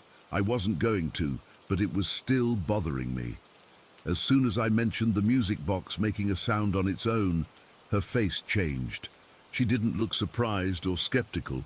She looked like she'd been expecting something like this. "That's your grandpa," she said matter-of-factly, like she was telling me the weather. "He's letting you know he's around." I nearly choked on my cereal. "What? No way. That's crazy." She shook her head. "There's a lot you don't know about this house, Noah. Remember that old grandfather clock in the living room? The one that doesn't work anymore? I nodded. It was this ancient wooden clock that had stopped working years ago. They kept it because it was an heirloom or whatever. Well, sometimes the hands move by themselves. I'll check it in the morning, and it'll show a different time than it did the night before. But it's not running. There's no power to it. I felt a chill run through me. You're just trying to freak me out. I'm not. Her voice was dead serious. Ask your uncle if you don't believe me. The way she said it made me believe her. And honestly, it kind of made sense in a weird way. That room I was staying in, it used to be Grandpa's workshop before they converted it to a bedroom for me. He spent hours in there tinkering with stuff. A few weeks went by, and I kind of forgot about the music box incident.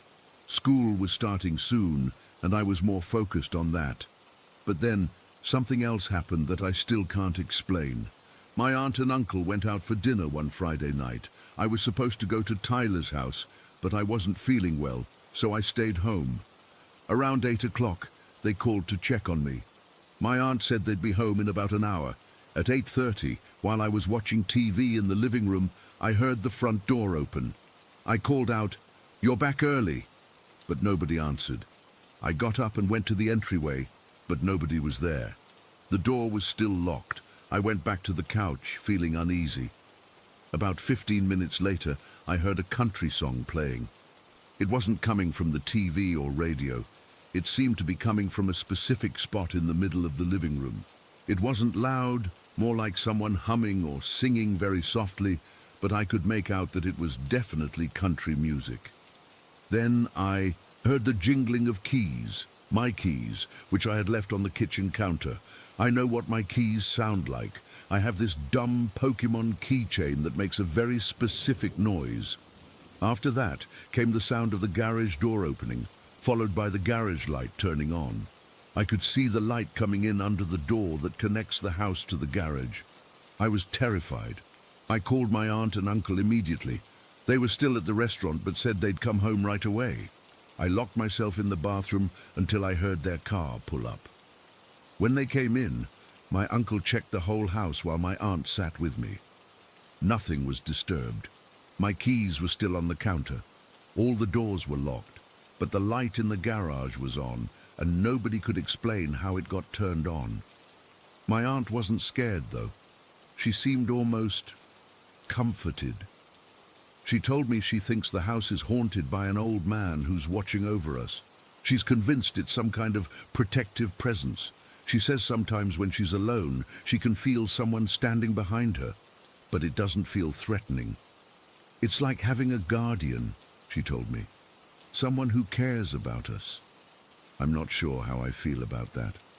Part of me wants to believe it's Grandpa looking out for me, especially after everything that happened with my dad. But another part of me is freaked out by the whole thing. The weirdest part is that these things only happen when I'm around. My aunt says nothing strange ever happened in that room before I moved in, and the music box only makes noise when I'm in the room with it. Last week I was doing homework at my desk when I distinctly heard someone sigh behind me. I spun around, but nobody was there, just the cabinet with Grandpa's stuff. I haven't told any of my friends about this except Tyler, who thinks it's awesome that I might have a ghost. Easy for him to say. He doesn't have to live with it. I still keep the music box, though. I don't wind it up anymore. But sometimes, usually when I'm feeling really down about my dad or just life in general, I'll hear that single ding again. Always just one note, always when I'm alone. I don't know if it's Grandpa or not. I don't know if I believe in ghosts or whatever, but something is definitely happening in this house that I can't explain. And whatever or whoever it is, it seems to be looking out for me. Sometimes at night I'll whisper, "Good night, Grandpa," before I turn off the light. And sometimes, not always, but sometimes I'll hear that little ding in response. I don't know what to make of any of this. All I know is that I'm not making it up, and I'm not crazy. Something is happening in this house, something that science can't explain. And honestly, I've stopped being afraid of it. Whatever it is, I don't think it wants to hurt me. It just wants me to know it's there. Story 11. I've never shared this with anyone except my brother, but it's been 11 years and I still can't explain what happened that night. I was 21 back then, just dropped out of Youngstown State after a terrible first semester, total waste of money and time. My parents were pretty disappointed, but they didn't kick me out or anything. I just felt like I needed to figure my life out, you know. During that time, I was staying at my older brother's place in Cleveland. It wasn't anything fancy, just this old 3-bedroom house he rented with a couple friends. They called it the party house because, well, that's what it was. People were always coming and going, especially on weekends. There was always beer in the fridge and usually some weed around. Not the best environment for someone trying to get their shit together. But it was cheap and my brother didn't mind me crashing there until I found a job. I was dating this girl Jenna at the time. We'd been together about 8 months, and she was probably the best thing going for me then. She was still in college, studying nursing, really smart and sweet, way too good for me, honestly. She'd come over on weekends sometimes, though she wasn't big into the party scene. She just wanted to spend time with me. That night, the night it happened, was a Friday in January. Cold as hell outside, snow piled up everywhere. My brother and his friends had gone out clubbing downtown, but Jenna and I stayed in. We ordered pizza, watched some dumb movie on his crappy TV, and drank a few beers. Nothing special. By around midnight, Jenna was tired and fell asleep on one of the couches in the living room. I covered her with this old fleece blanket my mom had given me and just sat there watching her sleep for a minute. She looked so peaceful. I wasn't tired yet, so I was just playing some game on my phone when I heard my brother and his friends come stumbling in around 2 in the morning. They were all drunk, laughing loud, and with them was this girl I'd seen a few times before. Lisa or Liz or something. She'd always been flirty with me, even though she knew about Jenna. She was that type, you know. Always wanted what she couldn't have. My brother yelled, "Jake, come do shots!" And I looked over at Jenna, still sound asleep somehow. I went to the kitchen, and there was Liz, giving me this look while my brother poured tequila. She was pretty in that obvious way, tight clothes, lots of makeup, the works. She kept touching my arm while we talked, leaning in close. After a couple shots, she whispered, "Want to show me that guitar you were telling me about last time?" I didn't even own a guitar. We both knew what she was really asking. I wish I could say I immediately said no. I wish I could say I thought about Jenna and didn't even consider it. But the truth is, I did. For those few seconds, with the tequila warming my stomach and this attractive girl practically throwing herself at me, I considered it. And I followed her upstairs. When we got to my room, she sat on my bed and patted the spot next to her. I sat down, feeling this weird mix of excitement and guilt. But before anything happened, she looked at me and said, "What about your girlfriend downstairs?" I mumbled something stupid like, "She's asleep, it's fine," and tried to kiss her. She pushed me back and stood up. "Are you serious right now? I thought maybe you guys broke up or had an open thing. I'm not helping you cheat on her." She looked genuinely disgusted. "That's really fucked up, Jake." The shame hit me like a punch to the gut. She walked out, and I just sat there feeling like the piece of shit I was. After a few minutes, I went back downstairs. The party had moved to the basement where my brother had his Xbox set up. I could hear them all down there, music playing, people laughing. Jenna was still asleep on the couch. I couldn't bring myself to lie next to her, not after what I'd almost done. So I took the other couch, the one near the living room entrance. It was shorter and less comfortable, but it felt like the punishment I deserved. I laid down, draping my right arm over my head, the way I sometimes sleep. I pulled this thin blanket over me, covering most of my face because the ceiling light from the hallway was still on. I remember staring at the ceiling, feeling like garbage, before finally starting to drift off. That's when I heard the footsteps. They were soft, padded, like an animal walking. My brother had 2 dogs that usually stayed in the basement. Chocolate, this big brown mutt, and Creed, a smaller black dog. I figured one of them had snuck upstairs when everyone went down to the basement. I was almost asleep. in that weird state where you're not quite conscious but not fully out yet. I heard the footsteps come closer to the couch, and I remember thinking I should get up and put the dog back downstairs, but my body wouldn't respond. My eyes could move, but nothing else. If you've ever had sleep paralysis, you know how terrifying it is. I'd had it once before in high school, but this felt different somehow, more real. I felt something climb onto the couch by my feet. It wasn't heavy like chocolate, but it wasn't light either. It had weight to it. I tried to move, to look down, but couldn't. All I could do was stare at the ceiling with my peripheral vision slightly showing the dim room around me. The weight shifted, moving up along my body. My heart was pounding so hard I could hear it in my ears. I kept thinking, it's just the dog, over and over. Then I felt hot breath on my hand, the one draped over my head, warm and moist against my skin. I still couldn't move, couldn't pull my hand away. The breathing got heavier, more deliberate. That's when I felt teeth. Not in a quick bite like a dog might playfully do. No, these teeth pressed into my hand slowly, deliberately. They sank in gradually, breaking the skin with precision. The pain was sharp but controlled, like whatever was biting me was being careful not to bite too hard, but hard enough that I would feel it. The worst part was that it felt intentional, like it wanted me to know it was happening, like a warning. I don't know how long it lasted, probably only seconds, but it felt like minutes. Finally, I broke free from the paralysis with a gasp, thrashing my body and falling off the couch onto the floor. I scrambled to my feet, heart racing, and looked around the room.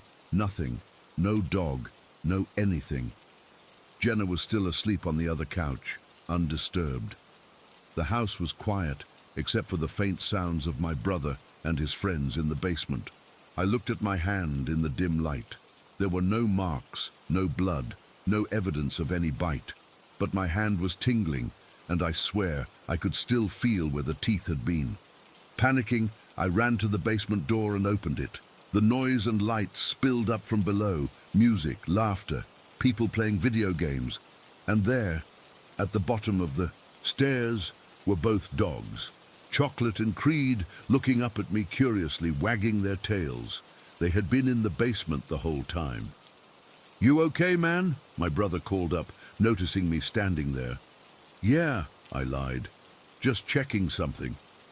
I closed the door and went back to the living room, my heart still pounding. Jenna was stirring now, woken by my commotion. "Jake, what's going on?" she mumbled, half asleep.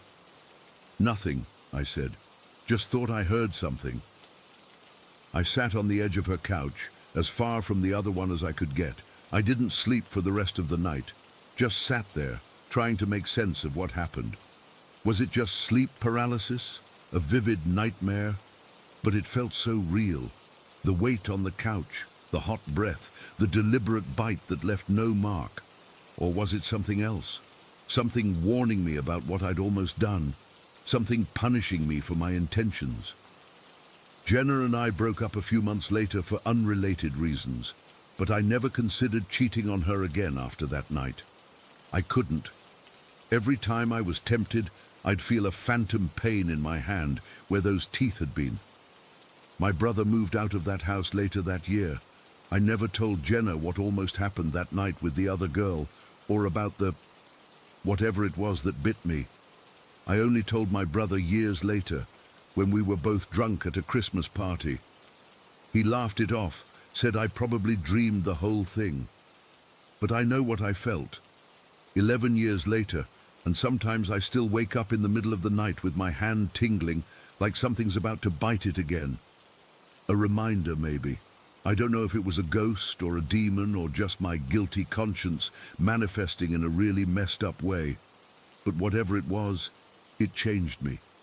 And sometimes, when I'm alone at night, I wonder if it's still out there, watching, waiting to see if I need another warning. I've never been able to explain it. I don't think I ever will. Story 12. I never wanted to move to this stupid place. I didn't have a choice, though. Mom's boyfriend got a new job as a site manager at the reopened mine, and suddenly we were packing up our lives and heading to the middle of nowhere in the Appalachians. The locals call our town Coalwick, which feels appropriate since it's basically just a cluster of houses clinging to the mountainside where they've been digging coal for generations. Our house sits at the highest point of the residential area, this old renovated miner's home from the 1940s that Mom's boyfriend Dave thought was charming and a steal for the price. Whatever, it's just old. The floors creak everywhere, the windows never quite shut right, and there's this constant smell of must and something else I can't identify, kind of like wet earth and metal. We've been here for exactly 11 days now. I've been counting. The weird stuff started on day 3, but last night was different. I'm still trying to process what happened, and I don't have anyone to talk to about it. Mom would just tell me I'm being dramatic again, or blame it on my overactive imagination. She's never understood the things I sense. My great-grandmother on my dad's side was Wyandotte. She used to tell me I had the sight when I was little before she passed. Mom hated when she talked like that, said it conflicted with our Christian values. But I've always felt things others don't, seen things in the corner of my eye that disappear when I turn to look. Mom calls it anxiety. I know it's something else. So last night, I was in the bathroom around 9, washing my face before bed. The bathroom in this house is weird. It has this small, high window that faces the woods behind our property. I was patting my face dry when I heard it for the first time. Whistling. Clear as day, like someone standing right outside that window, which shouldn't be possible since we're on the 2nd floor with nothing but a steep drop behind the house. It wasn't random whistling either. It was a tune, something old-timey that I couldn't quite place. The kind of melody that feels familiar even if you've never heard it before. I froze with the towel still pressed against my face, listening. The whistling continued for maybe 30 seconds, then stopped abruptly. I told myself it was probably just the wind. The house sits in this weird pocket where air currents seem to get trapped sometimes, but wind doesn't whistle complex melodies. When I came out of the bathroom, I could hear Mom and Dave arguing downstairs. They never argue. It's part of why Mom likes him so much. He's stable and even-tempered, unlike my dad, but they were really going at it, their voices getting louder by the second. I couldn't make out what they were saying, just the tone, angry, accusatory. I slipped into my bedroom and shut the door. My little sister Lily was already asleep in her crib on the other side of the room. I hate sharing a room with a 2-year-old, but Mom says this arrangement is temporary until Dave finishes converting the attic into another bedroom. I put on my pajamas and climbed into bed, scrolling through my phone to distract myself from the fighting downstairs. That's when I heard the whistling again, louder this time, clearer. It sounded like it was coming from right outside my window. Our room faces the front of the house, overlooking the winding road that leads down to the rest of town. There's a small strip of yard, then a steep drop-off. No trees close enough for someone to be sitting in, no ledge wide enough for a person to stand on. I got up and looked out. Nothing. Just darkness, and the few scattered lights from houses further down the mountain. The whistling stopped as soon as I reached the window, like whatever was making it knew I was looking. I got back in bed and put on my noise-cancelling headphones, blasting music to drown out both the fighting downstairs and the memory of that whistling. I must have fallen asleep because the next thing I knew I was jerking awake at what my phone said was 11:47. The house was quiet. Mom and Dave must have finished their fight and gone to bed. I took off my headphones and was about to roll over when I heard it again, the whistling. But this time it was wrong. It sounded like multiple people whistling the same tune slightly out of sync with each other, creating this dissonant, echoing effect that made my skin crawl.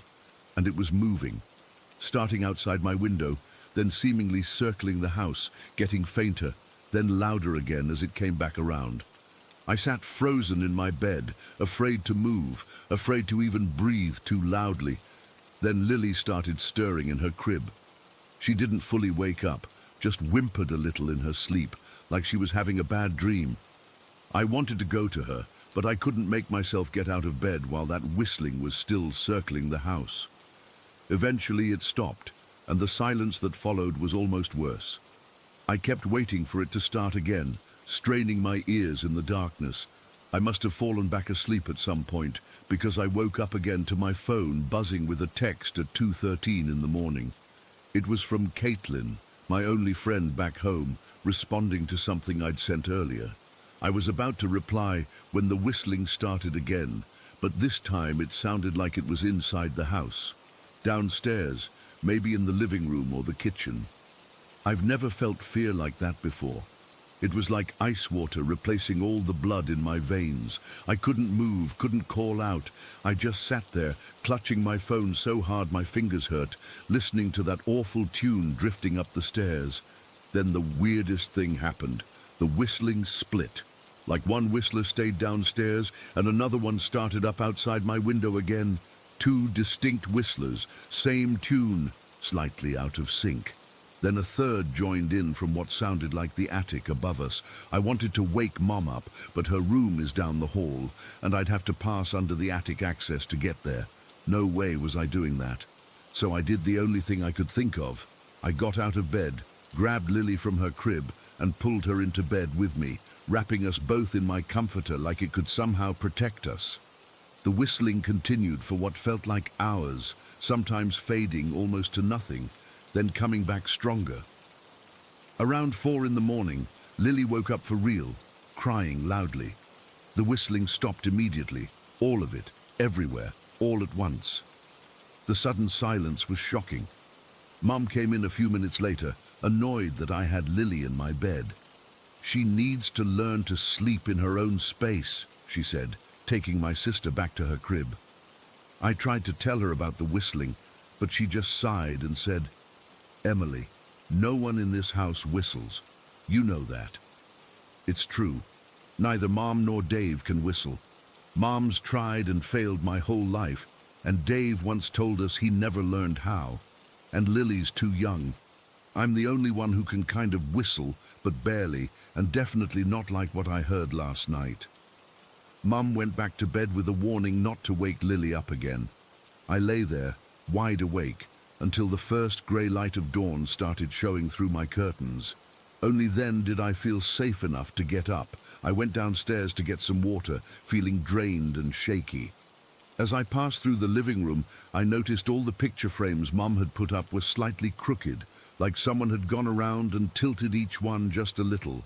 In the kitchen, I was filling a glass when I heard a gentle tapping sound from the back door, the one with the screen that leads to our small, scraggly backyard. Tap, tap, tap, pause, tap, tap, tap, like someone knocking very softly, trying not to make too much noise. I don't know what possessed me, but I called out, "Who's in there?" My voice sounded weird, too high and thin. The tapping stopped, just silence. I waited, holding my breath, the glass of water forgotten in my hand. Then, so quietly I almost missed it, a single whistle, just a few notes of that same melody from the night before. I ran back upstairs and didn't come out of my room until Mom was up and making breakfast as if nothing had happened. Throughout the day, I kept noticing weird things. The light fixture in the dining room was leaking some kind of fluid, not water, something thicker that left brownish stains on the table. Mom cleaned it up, muttering about old house problems. Dave checked the wiring and said it was probably just condensation, but I've never seen condensation that looked like that. I tried researching the history of our house online, but the internet here is spotty at best.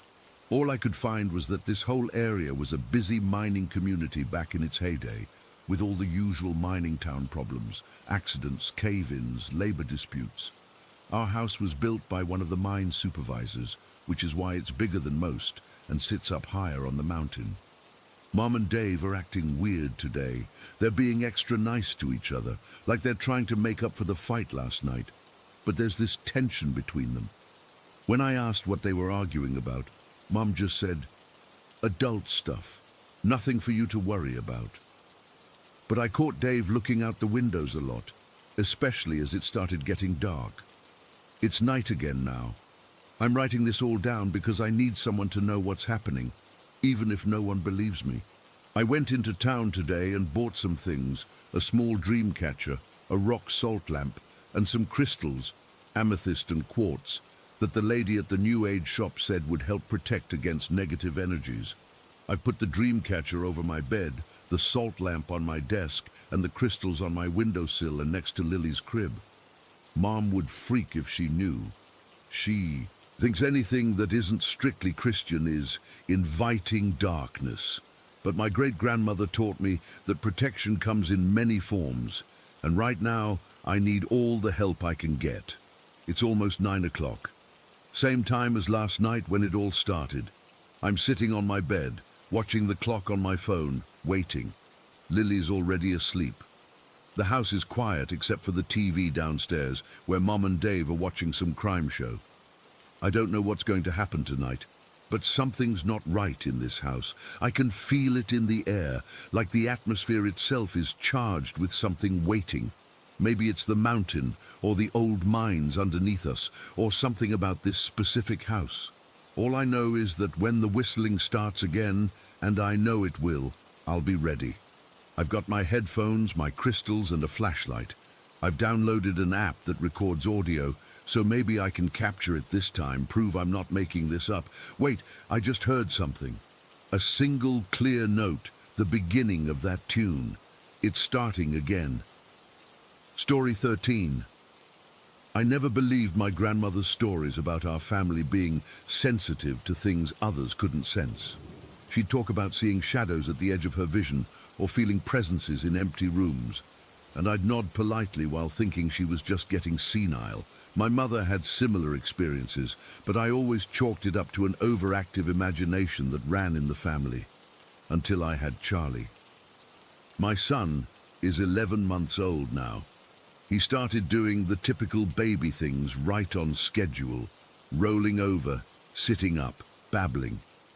But around 7 months, I noticed something odd.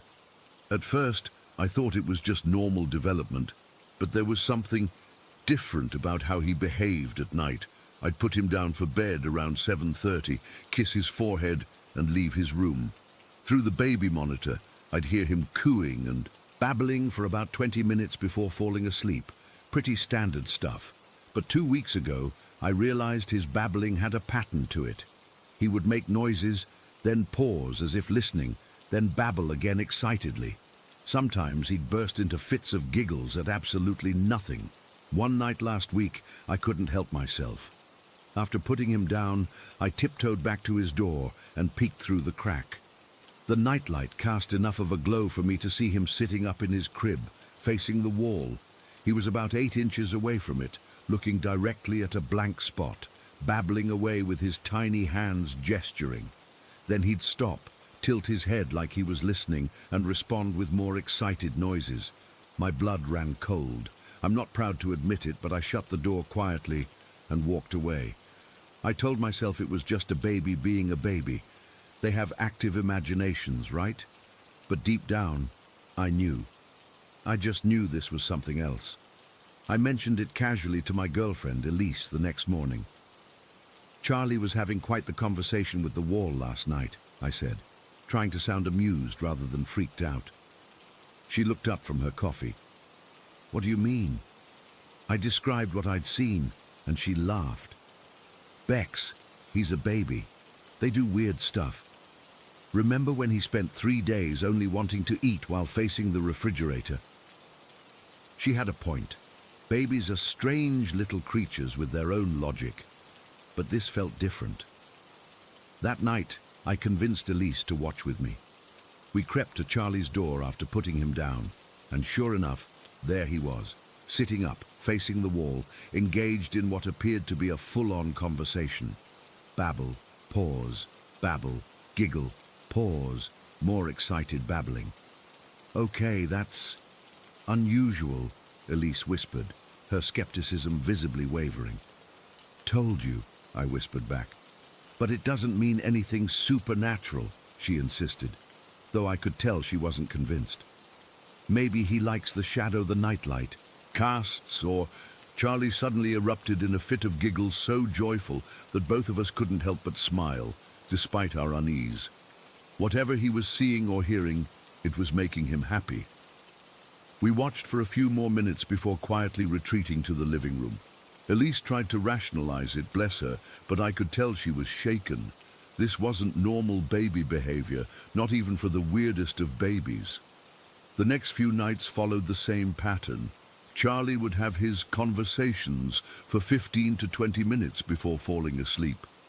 We started referring to whatever it was as the wall friend, trying to make light of something that, honestly, terrified me a little.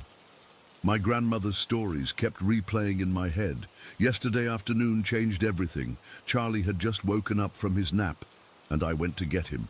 My back had been killing me all day, an old injury from my waitressing days that flares up when I've been carrying him too much. As I entered his room, he was already sitting up, looking at the wall next to his crib. I walked over, and because my back was in agony, I instinctively placed my hand on the wall to steady myself while I leaned down to pick him up. The moment my hand touched the wall, that specific spot he'd been looking at, Charlie's face transformed.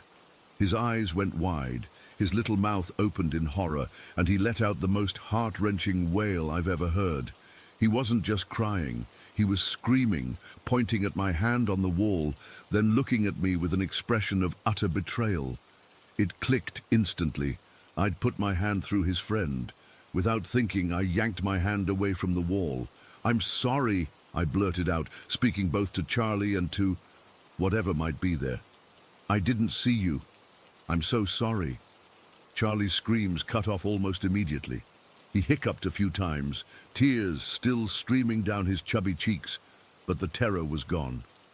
He looked at the wall, then back at me, his expression softening. I picked him up carefully, avoiding the spot on the wall, and held him close. "I'm sorry, baby.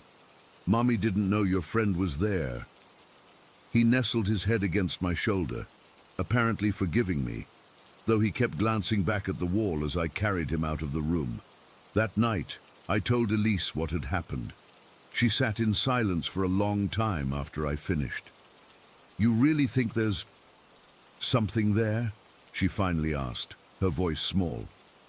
"I don't know what else to think," I admitted. "You should have seen his face, Elise. It was like I'd hurt someone he cares about." She took my hand, squeezing it tightly. "But what is it? A ghost? Something else?" I shook my head. "I have no idea. But whatever it is, Charlie likes it, and it seems to like him." We agreed to be more respectful of the space around Charlie's crib, especially that section of wall. It sounds crazy, I know. Two grown women tiptoeing around an invisible presence that may or may not exist. But Charlie's reaction had been too real, too visceral to ignore. This morning I was changing Charlie when Elise called out from his room where she was putting away laundry. "Rebecca, can you come in here?" Something in her voice made my heart skip. I picked up Charlie and hurried to his room. Elise was standing by the crib, staring at the wall. "What's wrong?" I asked. I felt something, a cold spot, right here." She gestured to the exact area where Charlie always focused his attention. And when I moved my hand through it, I swear I heard, I don't know, like a soft whoosh. Charlie, in my arms, began wiggling excitedly, reaching toward the wall, babbling in that conversational way. I stepped closer, and he nearly launched himself out of my grip, straining toward the empty space. "Easy, buddy," I said, adjusting my hold on him. To Elise, I added, "See what I mean? He loves whatever is there." She nodded slowly, her previous skepticism completely gone. "This is real, isn't it?" "Seems that way," I replied, trying to sound calmer than I felt. "We spent the day processing this new reality where our son has a supernatural companion that we can't see, but he clearly can. It should be terrifying, but honestly, it's not. Whatever this entity is, it makes Charlie happy. He's never scared or upset by its presence, only when I accidentally invaded its space." Tonight, after putting Charlie down, I stayed in his room longer than usual. He immediately turned to his spot on the wall and began his usual animated conversation. I sat in the rocking chair in the corner, just watching. "Is it okay if I stay for a bit?" I asked aloud, feeling only slightly ridiculous for addressing an empty wall. Charlie looked at me, then back at the wall, then giggled. I took that as permission. As I sat there, I started to feel something. Not a presence exactly, but a warmth, a sense of comfort spreading through the room. The air felt thicker somehow, but not in an oppressive way, more like being wrapped in a cozy blanket. "Thank you," I whispered, "for being his friend." The room seemed to brighten for just a moment, though the nightlight hadn't changed. Charlie laughed delightedly and clapped his hands. I don't know what's happening in our home. I don't know if this is the beginning of Charlie developing the same sensitivity my grandmother and mother had. But I do know that whatever entity shares my son's room means him no harm. If anything, it feels protective, nurturing. Elise and I have made peace with our invisible houseguest. We greet the empty space near Charlie's crib in the mornings now and say goodnight to it before bed. We're careful not to disturb the area Charlie focuses on during his conversations. Just an hour ago, I was putting away some clean onesies when I distinctly felt something brush against my arm, like the gentlest touch of fingertips. Instead of fear, I felt a surge of gratitude. My family always said our sensitivity was a gift, not a curse. I'm starting to understand what they meant. Charlie has a guardian that exists beyond what most people can perceive, and somehow I find that incredibly comforting. I just hope that as he grows older, as he learns to speak and understand the world around him, he doesn't lose this connection. Some part of me wants to hear about his invisible friend, to know who or what watches over him when I can't. For now, though, I'm just thankful that whatever shares our home seems benevolent.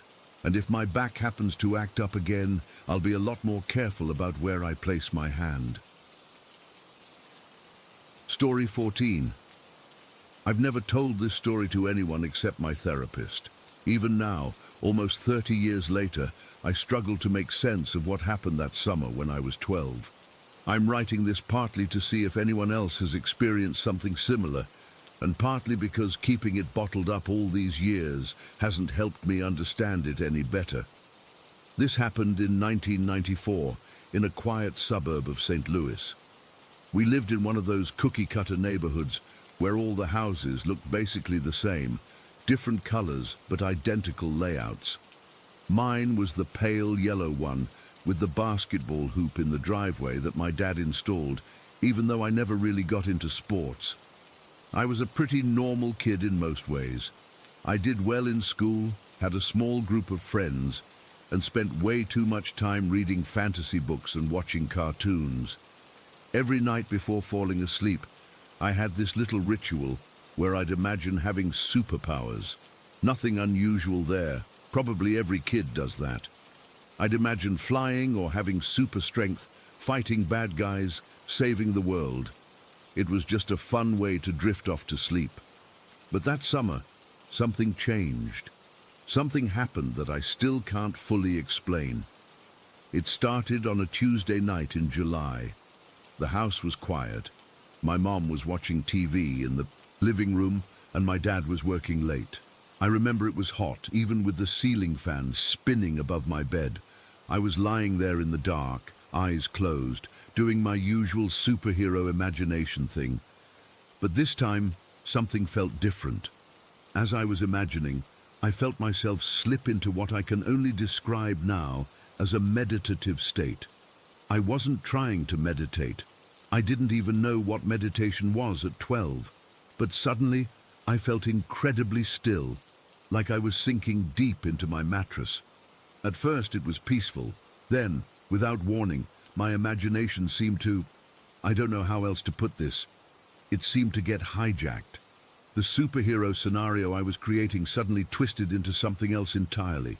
Instead of me flying around saving people, my mind filled with an image of a face, not human, more like a grotesque mask with bulging eyes and an impossibly wide grin, and it was laughing at me. I tried to push the image away and return to my superhero fantasy, but I couldn't. It was like something had seized control of my imagination. I couldn't move either. Not paralyzed exactly, but heavy, like my body was made of concrete. The scariest part was that it didn't feel like it was coming from me. My whole life I've had an active imagination, but this was different. This felt external, like something had pushed its way into my head and was now controlling what I saw. After what felt like forever, but was probably only a minute or two, it stopped. The heaviness lifted, the face disappeared, and I could move again. I sat up in bed, heart racing, confused and terrified. I almost went to tell my mom, but what would I say? Something took over my imagination. It sounded stupid even to me.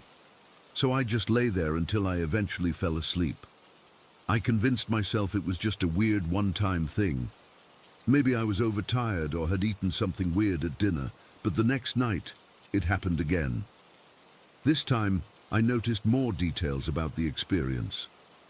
When I slipped into that strange state, I became hyper-aware of my body in a weird way. I put my hand on my stomach, and it felt like my hand was sinking into my body, like my stomach was made of quicksand. When I breathed, it felt like my lungs were expanding to 10 times their normal size. Everything was distorted, and then came the faces again, not just one this time, but several, monstrous, twisted faces, all laughing hysterically, as if they were mocking me for some cosmic joke I wasn't in on. I couldn't hear the laughter, but I could feel it. It vibrated through my whole body. Again, I couldn't break free until it decided to let me go. When it finally released me, I sat up gasping like I'd been underwater. This continued for almost 2 weeks, every night the same pattern. I'd lie down, start my innocent superhero daydreaming, slip into that weird state, and then invasion. That's the only word that fits. It felt like an invasion of my mind. The faces became more detailed each time, more menacing. Sometimes they'd morph from one form to another. Sometimes they'd get so close in my mind's eye that all I could see were their enormous, pupilless eyes. I started dreading bedtime. I tried staying up later, reading with the lights on, until my eyes couldn't stay open anymore, hoping I'd just pass out without going through that pre-sleep imagination stage. It didn't work. Whatever this thing was, it was patient. It would wait until that vulnerable moment when my conscious defenses were lowered. I didn't tell my parents. What was I supposed to say? That my imagination was being hijacked by monster faces. They'd either think I was making it up for attention or that something was seriously wrong with me. Neither option seemed good. The experiences were escalating too. Each night the faces seemed more real, more intrusive. The physical sensations became more intense. One night, I felt like my entire body was vibrating at a frequency that might shake me apart. Another night, I felt like I was expanding, becoming enormous until I might burst through the ceiling. The worst night, the final night, happened 17 days after it all began. I remember because it was a Friday, and earlier that day I'd been excited about getting to stay up late watching movies, but by bedtime I was exhausted from nearly 2 weeks of these terrifying episodes and not sleeping well. That night, it didn't even wait for me to start my superhero fantasy. Almost as soon as my head hit the pillow, I felt myself sliding into that state. The heaviness came over me like a lead blanket. And then the faces appeared. But this time, they weren't just floating in my mind. They seemed to be emerging from the darkness of my room, taking form in the shadows. The largest face moved closer and closer in my mind until all I could see were its eyes. Black, empty pits that seemed to go on forever. And for the first time, I heard something, not with my ears, but inside my head. A voice or voices, I couldn't tell. They were speaking, but not in any language I recognized. It was like static with patterns in it, if that makes any sense. The fear was overwhelming. I felt like I was being consumed by whatever this thing was, like it was feeding on my terror. And suddenly, I found I could move again. I don't know if it let me go, or if my fear gave me strength, but I leapt out of bed and ran from my room, tears streaming down my face. I ran straight to the living room where my mum was watching TV. I was crying so hard I couldn't speak. She pulled me onto the couch beside her, asking what was wrong, if I'd had a nightmare. I couldn't explain. I just sat there trembling, trying to catch my breath. And then it happened, the thing that makes me question my sanity to this day. On the TV was some music program. There was a woman singing. I remember she was wearing a hijab. As I stared at the screen, trying to calm down, her face began to change. Right there on the TV, in front of both me and my mom, the woman's face morphed into a devil-like visage, with red eyes and horns. The music changed too, from her soft singing to what sounded like heavy metal. I screamed and pointed at the TV. My mom looked at me, then at the screen, clearly not seeing what I was seeing. She held me tighter, really worried now, asking what was happening. But I couldn't explain. I was watching reality itself warp in front of me. This lasted maybe 20 minutes. 20 minutes of pure terror as the TV continued to show me things that weren't really there. Finally, as suddenly as it had begun, it stopped. The woman on the screen was just a woman again. The music was just music, and that was it. The end. After that night, the experiences never returned. Not once in the 29 years since then have I felt that strange, meditative state or had my imagination hijacked or seen things that weren't there. For a long time, I tried to convince myself it was just an overactive imagination or some kind of sleep disorder. Maybe it was a series of hypnagogic hallucinations. I've read about those. Or maybe it was some kind of mini seizures affecting the visual centers of my brain. But none of those explanations feel right. They don't account for the consistency of the experiences, the progression, the feeling of external control. They don't explain why it started so suddenly and ended just as abruptly after the most intense episode. I've experimented with psychedelics as an adult, and even the strongest trips don't compare to what I experienced as a 12-year-old girl in my bedroom. The hallucinations from drugs feel different. They're unpredictable, constantly changing. What happened to me had purpose.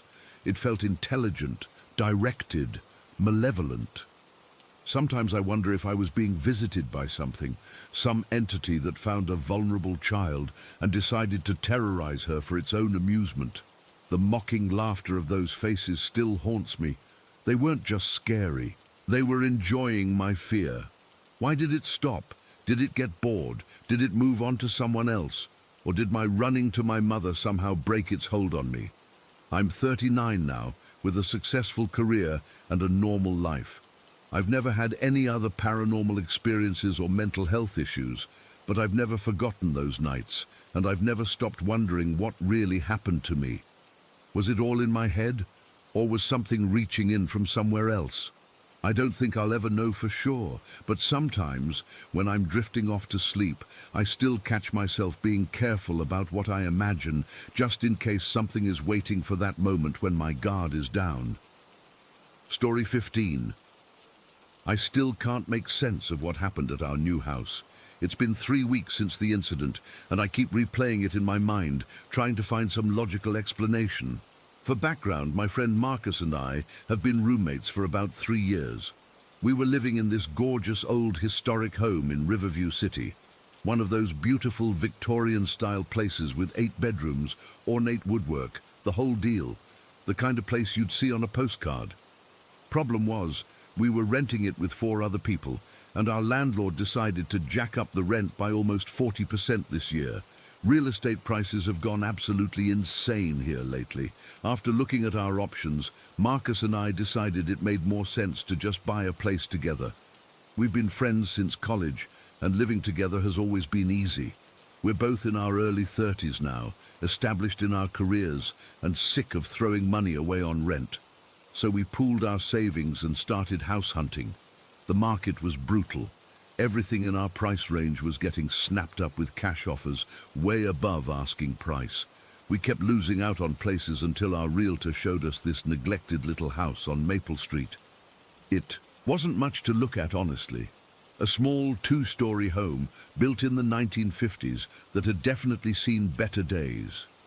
The previous owner had apparently abandoned it about 3 years ago, and it had just been sitting there empty, slowly deteriorating.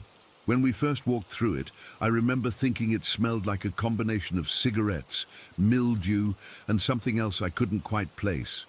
The walls were stained yellow from decades of smoking. There were water-damaged spots on the ceiling, and we could hear rats scurrying in the walls. The backyard was completely overgrown, like waist-high weeds kind of overgrown, but the structure was solid, the price was right, and our realtor assured us that with some elbow grease we could transform it. So we bought it, called it our project house. Our friends thought we were crazy, but we were excited about making it our own. We closed on it about 2 months ago and have been tackling renovations room by room since then. The first month was just deep cleaning and demolition. We ripped out the nasty old carpet, scrubbed every surface with industrial cleaners, and set so many rat traps I lost count. The exterminator came 3 separate times before declaring us rodent-free. We painted the kitchen and living room together, replaced some broken windows, and slowly the place started feeling less like a health hazard and more like a home. Last week, Marcus went to visit his boyfriend Chris, who lives about 3 hours away. They've been doing the long-distance thing for almost a year, and Marcus tries to visit at least twice a month. He left Friday morning and wasn't coming back until Monday night, so I had the house to myself for the weekend.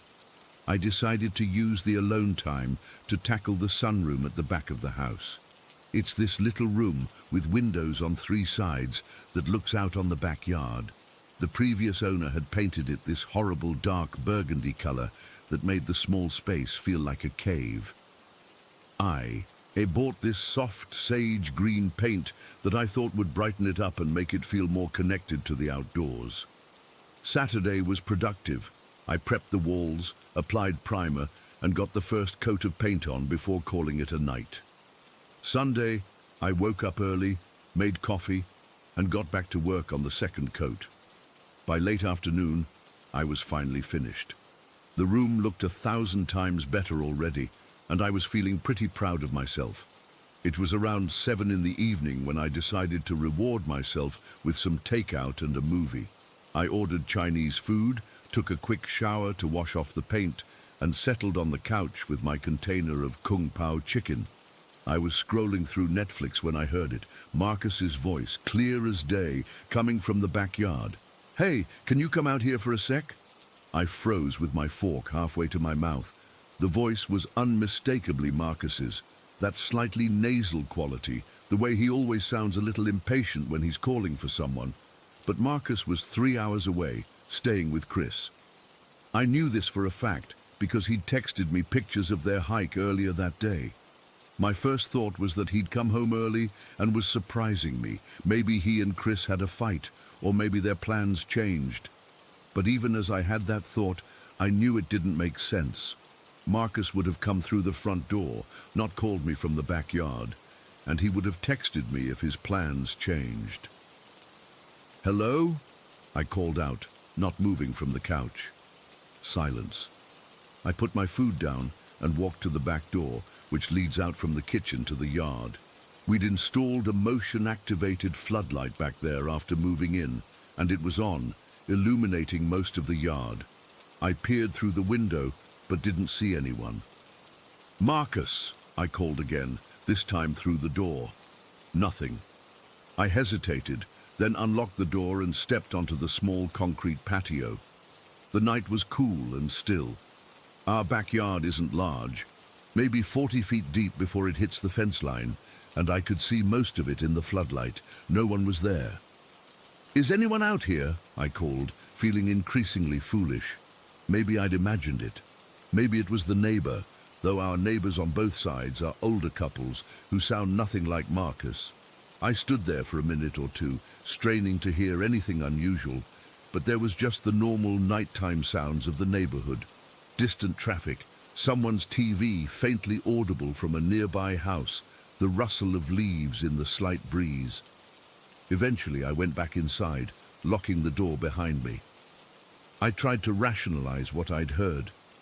Maybe it was the TV from one of the neighbors' houses. Maybe I was more tired than I realized after 2 days of painting. But I couldn't shake how distinctly I'd heard Marcus's voice, not just someone who sounded similar, but his voice, with his specific intonation. I texted him, "Hey, weird question, but you're definitely still at Chris's, right?" He replied almost immediately, "Yeah, watching a movie. Why?" I didn't want to freak him out, so I just wrote, "No reason, thought I heard something. Enjoy your movie." I tried to go back to my dinner and Netflix, but I couldn't focus. I kept glancing toward the back of the house, half expecting to hear the voice again. It wasn't that I felt scared exactly, more confused. The voice hadn't sounded threatening or ghostly or anything like that. It had sounded normal, casual, exactly like Marcus asking me to come check something out in the yard, which he does all the time. Around 11, I decided to just go to bed. I double-checked all the locks, turned on more lights than I normally would, and tried to sleep. It took a while, but eventually, I drifted off. The next day, I almost convinced myself I'd imagined the whole thing. I finished cleaning up the sunroom, did some laundry, and worked from home. Marcus came back around 7 that evening, and as soon as he walked in, I knew I had to tell him. "Something weird happened while you were gone," I said, as he was unpacking his overnight bag. "What kind of weird?" he asked, not looking particularly concerned. "I heard your voice in the backyard, Sunday night, clear as day, asking me to come outside." Marcus stopped what he was doing and looked at me. "My voice?" "Yeah, it was definitely your voice, but obviously you weren't here." I expected him to laugh it off or tell me I was being ridiculous. Instead, he sat down on the edge of his bed. "Okay, this is going to sound strange," he said slowly. "But about 2 years ago, before we bought this place, when it was still abandoned, I was driving by one day and saw a man standing in the backyard just staring at the house. I thought it was odd since the place was supposed to be empty, so I pulled over and called out to him. He didn't respond. I called the police because I thought maybe someone was squatting or breaking in, but when they showed up, there was no one there. The officers checked the whole property and said there was no sign anyone had been there recently. The doors were all locked, windows intact." "Why didn't you ever mention this?" I asked. He shrugged. "I figured I was mistaken. Maybe the guy was from a neighboring yard and just looked like he was in this one from the angle I was at. I forgot about it until just now." We sat there for a minute, both processing. "Do you think the house is haunted?" I finally asked, feeling a bit silly even saying it out loud. "I don't know," Marcus replied. "But it's weird, right? That we've both experienced something unexplainable here?" "The thing is," I said, "it didn't feel threatening. When I heard your voice, it wasn't scary. It was just confusing. Same with the man I saw. He wasn't doing anything menacing, just standing there, looking at the house." We told our friend Jade about it the next day when she came over to see our renovation progress. Jade's into all kinds of spiritual stuff, tarot cards, crystals, that sort of thing. She immediately went into problem-solving mode. "You need to put railroad spikes at the corners of your property," she said, completely serious, "and iron nails above all the exterior doors. It creates a boundary that spirits can't cross." Marcus and I exchanged glances. Neither of us really believes in that kind of thing, but we were spooked enough to humor her. The next day, Marcus brought home 4 rusty railroad spikes he'd found at an antique store, and we placed them at the corners of our yard, as Jade had instructed. We also hammered small iron nails above each exterior door, feeling slightly ridiculous as we did it. It's been 3 weeks now, and nothing else has happened. No voices, no mysterious figures. The house feels normal. as normal as a fixer-upper can feel anyway. But I still think about that night sometimes, how clearly I heard Marcus's voice calling me from a place he couldn't possibly have been. The strangest part is that I still don't feel scared being here. The house doesn't have that oppressive, heavy feeling that supposedly haunted places have. If anything, it feels lighter since we've been renovating it, like it's grateful for the attention after being neglected for so long. Maybe there is something here with us. Maybe it's the former owner, or someone from the house's distant past.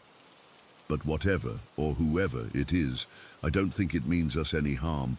It feels more like it's just curious about us, the way we're curious about it. I still don't have an explanation for what I heard that night. Logic tells me there must be a rational explanation, some acoustic anomaly, a neighbor with a similar voice, my own tired mind playing tricks on me. But then I think about Marcus, seeing that man in our backyard years before we even bought the place, and I wonder if some things just can't be explained. Story 16. Still can't believe it's been almost 20 years since we lived in that house. I was 8 years old when my parents decided to move us from our comfortable suburban home to what they called their dream property in the Appalachian Mountains. My dad had gotten a new job that paid better, and my mom had always wanted to live somewhere with more space and character. Well, that old house certainly had character, just not the kind anyone would want. The house was built sometime in the mid-1800s, and you could tell just by looking at it that it had been added onto over the decades. Nothing quite matched up. The living room had these weird sloping floors that connected to a slightly higher kitchen, and there were random steps between rooms that made no architectural sense. My bedroom was actually an old sunroom that had been converted, with windows on 3 sides that made me feel like I was sleeping in a fishbowl. My sister's room was across the hall, and my older brother had the room at the end with the strange closet that always smelled like wet earth. The problem started about 3 weeks after we moved in. I woke up one morning with these thin, red scratches across my forearms. They weren't deep, just surface scratches, but there were several of them running parallel to each other. I figured I must have scratched myself in my sleep or something. I didn't think much of it until it happened again 2 nights later, only this time the scratches were on my stomach. I remember showing my mom, and she looked concerned, asking if I was scratching myself. "I don't think so," I told her. "I would wake up, wouldn't I?" The really weird thing was, when my sister came downstairs that same morning, with similar scratches on her arms. She was 11 at the time, and definitely not the type to make things up for attention. When my mom saw her arms, her face went pale. "Maybe it's mittens," my dad suggested, referring to our tabby cat. It seemed logical. Cats scratch, and we had a cat. Problem solved, except it wasn't. My mom locked Mittens outside one night just to be sure, and the next morning I still had fresh scratches on my back. Scratches I couldn't have possibly given myself, and definitely not beneath my pajama shirt. My sister had them too, in places that made no sense, like the back of her thighs. My parents were genuinely confused. They checked our beds for springs, examined our sheets, looked for anything in our rooms that could be causing these mysterious injuries. They found nothing. Meanwhile, the scratches kept appearing, always overnight, always in different places. My brother was the only one who never got them. "Maybe you two are just sensitive to something in the house," my mom said one morning while applying antiseptic to a particularly angry-looking set of scratches on my sister's shoulder. "Maybe it's some kind of allergy." But we all knew that wasn't it. Allergies don't leave perfect parallel lines across your skin. The scratches were just the beginning. About 2 months after moving in, I started noticing shadows on the walls of my bedroom. Shadows that shouldn't have been there. At first, I thought they were from cars passing outside, their headlights casting moving shapes through my many windows. But our house was set back from the road by a long driveway, and there was a line of thick pine trees between us and the main road. No car headlights could have reached my bedroom. These shadows moved differently too. They weren't quick flashes of light. They were slow, deliberate movements that seemed to flow across my wall like someone walking past a light source. The problem was, there was no light source that could have created them. One night, I saw one that was unmistakably person-shaped. It moved across my wall, paused at the corner, and then continued onto the adjacent wall before disappearing. I was so terrified, I couldn't even scream. I just pulled my blanket over my head and stayed that way until morning. When I told my parents, my dad checked outside for anything that could be casting shadows, while my mum sat on my bed, stroking my hair and telling me it was just my imagination. But I knew what I saw, and apparently, so did my sister. "I see them too," she whispered to me later that day when our parents were out of earshot. "In my room, they look like people." My brother, being 14 and too cool to be scared, laughed it off. "This house is old," he said. "Old houses make weird noises and have strange shadows. It's probably just the trees outside or something." But it wasn't the trees. It wasn't anything we could explain. The scratches continued, and so did the shadows. We started to get used to them in a way, as much as you can get used to unexplainable phenomena. My sister and I took to sleeping with the lights on, which helped with the shadows, but did nothing for the scratches. My parents were clearly concerned, but tried to downplay everything, probably to avoid scaring us more. Things escalated when my sister had a friend over, about 6 months after we moved in. Her name was Jamie, and she'd never been to our house before.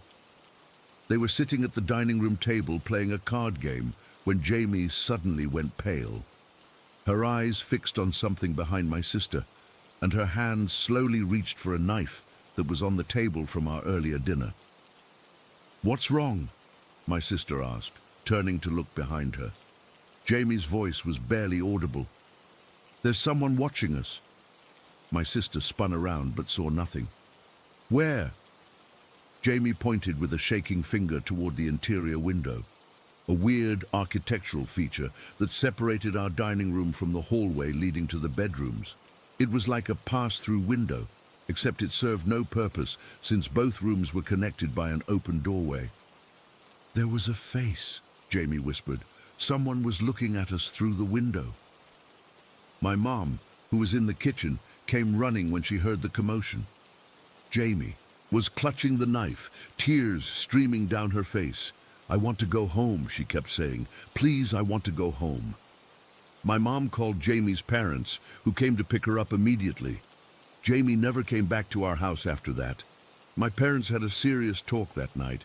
I could hear them through my bedroom wall, discussing whether we should move, whether the house was getting to us, whether we were all just feeding each other's imaginations. They decided to stay, at least for now. My dad had invested too much in the property, and moving again so soon would be financially difficult. The final straw came about 8 months into our stay. My brother had a friend over, a guy named Tyler who was on the football team with him and was probably the least likely person to make up ghost stories. Tyler was sitting in our living room while my brother went to get sodas from the kitchen. The living room had a clear view down the hallway to the bathroom and the bedrooms beyond. Tyler suddenly jumped up from the couch, his face drained of color. "What the fuck was that?" he shouted, backing toward the front door. My brother rushed back in. "What? What happened?" Tyler was shaking, pointing down the hallway. "I just saw something walk from the bathroom to the back bedroom. It wasn't human, man.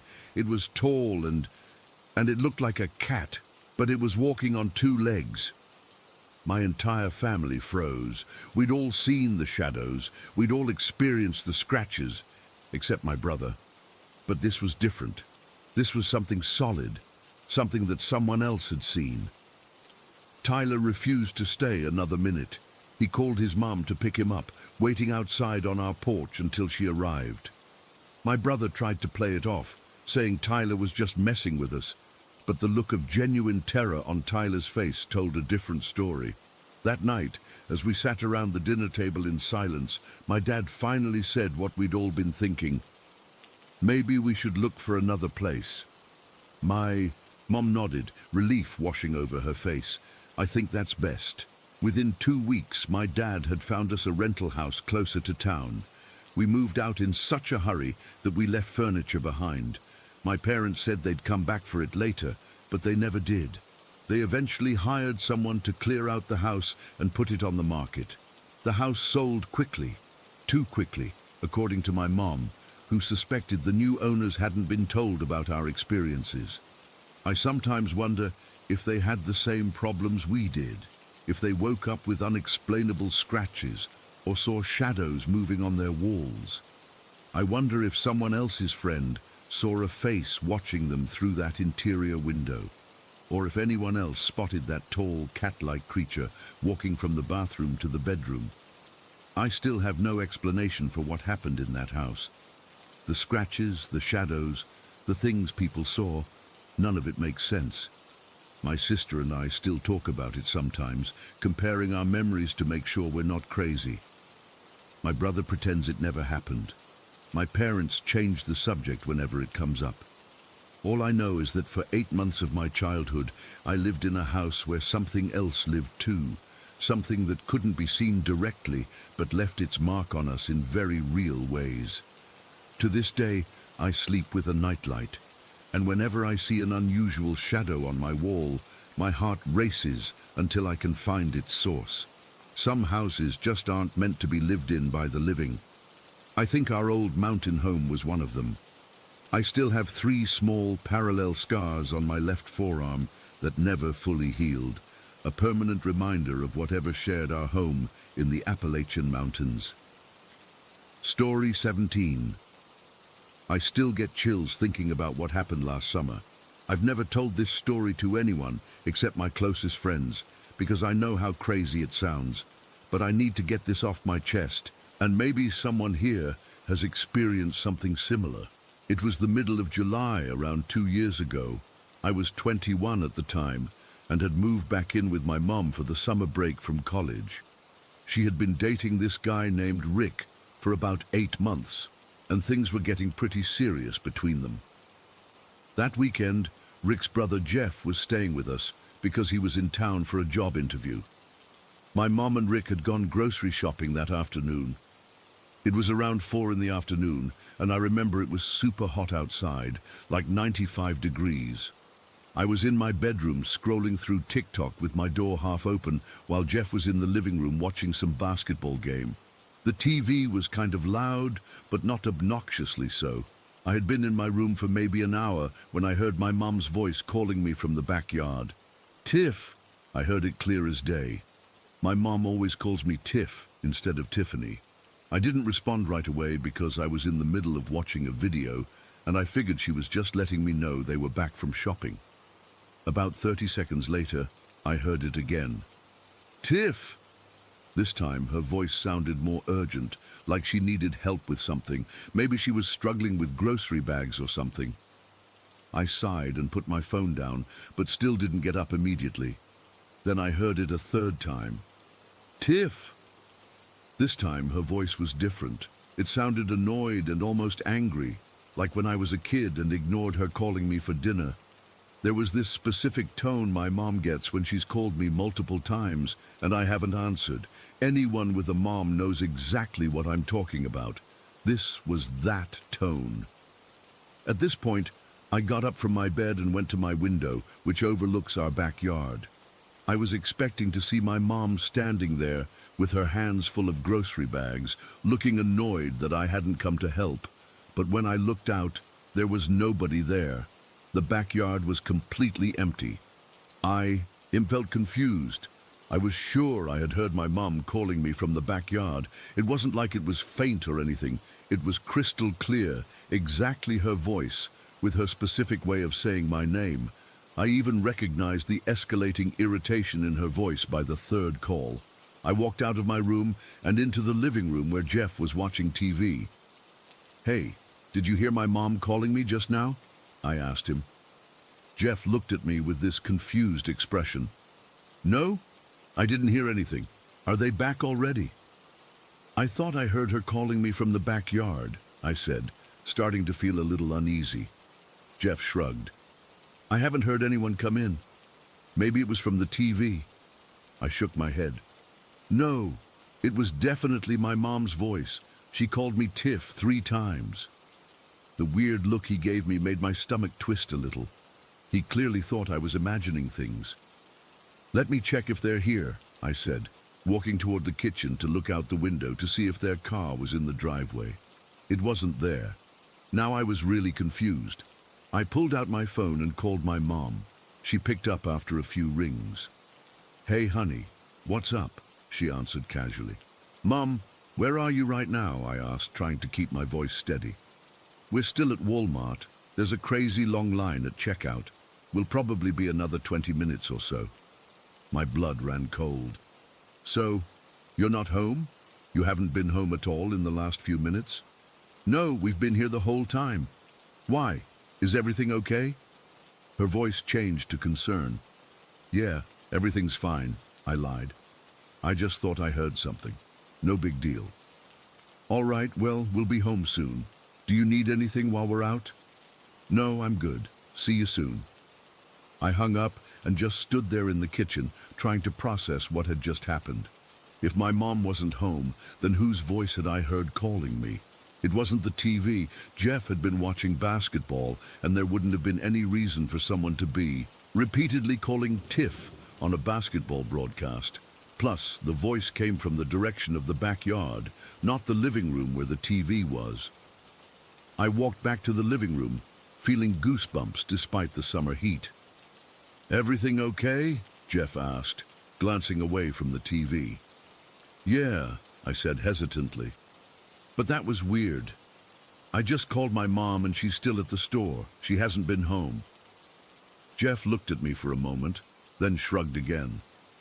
Maybe it was the neighbors. Sound carries weird sometimes.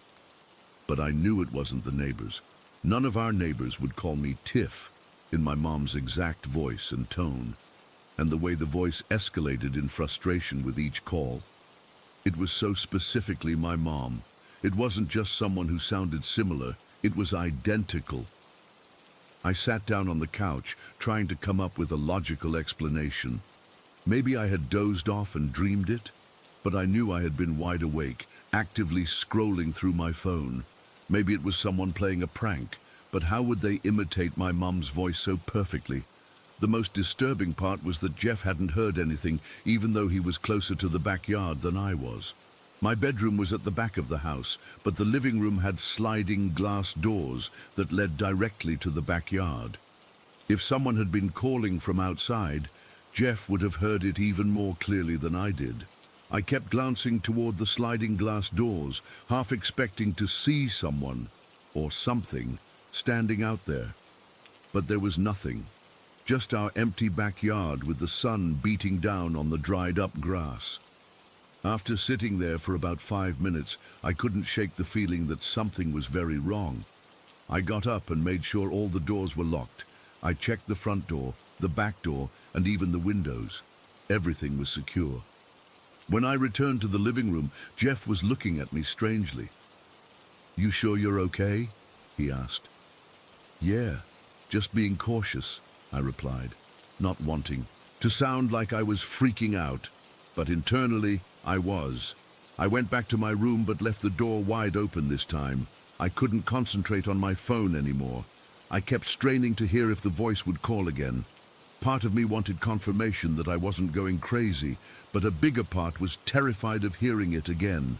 The next 20 minutes were agonizing. I kept jumping at every little sound, the hum of the air conditioner turning on, a car passing by outside, Jeff coughing in the living room. My heart was racing the entire time. Finally, I heard the garage door opening and my mum's actual car pulling in. I had never been so relieved to hear that sound in my life. When my mom and Rick walked in with grocery bags, I practically ran to the kitchen to help them, just so I could confirm they were really there. "Someone's eager to help," my mom laughed. "What's gotten into you?" I forced a smile. "Just bored, I guess." I didn't tell my mom what happened that day. I didn't tell Rick either. What was I supposed to say? Hey, Mom, something was pretending to be you today and trying to get me to come outside? She would have thought I was losing my mind. That night, I had trouble sleeping. I kept thinking about what would have happened if I had gone outside when I first heard the voice. Whatever it was calling me out there for a reason. And given that it had to resort to impersonating my mom with increasing urgency, I don't think its intentions were good. I've spent a lot of time since then researching similar experiences. I've learned about things called mimics or skinwalkers in some cultures, entities that can perfectly imitate the voices of loved ones to lure people away. Some stories suggest they want to isolate their victims, while others believe they feed on fear or confusion. The detail that still haunts me the most is how the voice knew exactly how my mom calls me. Not just my nickname, but the specific way her tone changes when she's calling me, multiple times. That's not something a random person could know or imitate so perfectly. Whatever it was, it knew us. It had been watching or listening to us enough to know these intimate details of our relationship. It's been 2 years, and I've never heard the voice again. I moved back to my college apartment after that summer and only visit home occasionally now. When I do stay at my mom's house, I always make sure to verify who's calling me before I go anywhere. If my mom calls me from another room, I'll call back coming, but then text her to confirm it was actually her. She thinks I'm just being weird with my phone addiction, but I'm not taking any chances. Sometimes I wonder what would have happened if I had responded right away and gone outside after the first call. Would I have seen something pretending to be my mom? Would I have disappeared? Or would there have been nothing there, leaving me to question my sanity even more? I don't have answers, and that's what scares me the most. All I know is that something wanted me to come outside that day, and it knew exactly how to try to get me there. I'm just grateful I hesitated long enough to realize something wasn't right. Has anyone else experienced anything like this? Sometimes I still lie awake at night, wondering what was in my backyard that day, calling my name in my mother's voice. Story 18. I still get goosebumps thinking about what happened to me when I was 14. I've never shared this with anyone outside of Chris and Sexton because, honestly, who would believe me? But I need to get this off my chest. I grew up in a small rural town in Australia, the kind where everyone knows everyone's business, and there's not much for teenagers to do except make our own fun. My best mates were Chris and Sexton. Chris came from money, his dad owned some mining equipment company, and he had this quad bike that became our ticket to freedom. That quad opened up our world, letting us explore the bushland that surrounded our town. During school break that summer, we decided to head to the old quarry for a swim. It was this abandoned mining pit that had filled with water over the years, and it had become the unofficial hangout spot for local teens. The water was this unreal shade of blue from all the minerals, and jumping off the rocky ledges gave us the adrenaline rush we craved. The only problem? To get there, we had to cut through Blackwood Pine Forest. Even the name sounds ominous now. The forest had a reputation. My older brother had once come home white as a sheet, swearing he'd seen dead animals hanging from trees deep inside. Chris's brother claimed he'd stumbled across people in hooded robes, doing some kind of ritual at dusk. We laughed these stories off as attempts to scare us, but they still lingered in the back of my mind every time we rode through. That day started like any other. The December heat was brutal, and we were desperate to cool off. We met at Chris's place around noon, loaded the quad with towels and a small cooler with sandwiches and drinks, and headed out. Chris drove, I sat behind him, and Sexton perched precariously on the back rack, holding on to our stuff. As we approached the forest edge, I remember feeling that familiar chill despite the summer heat.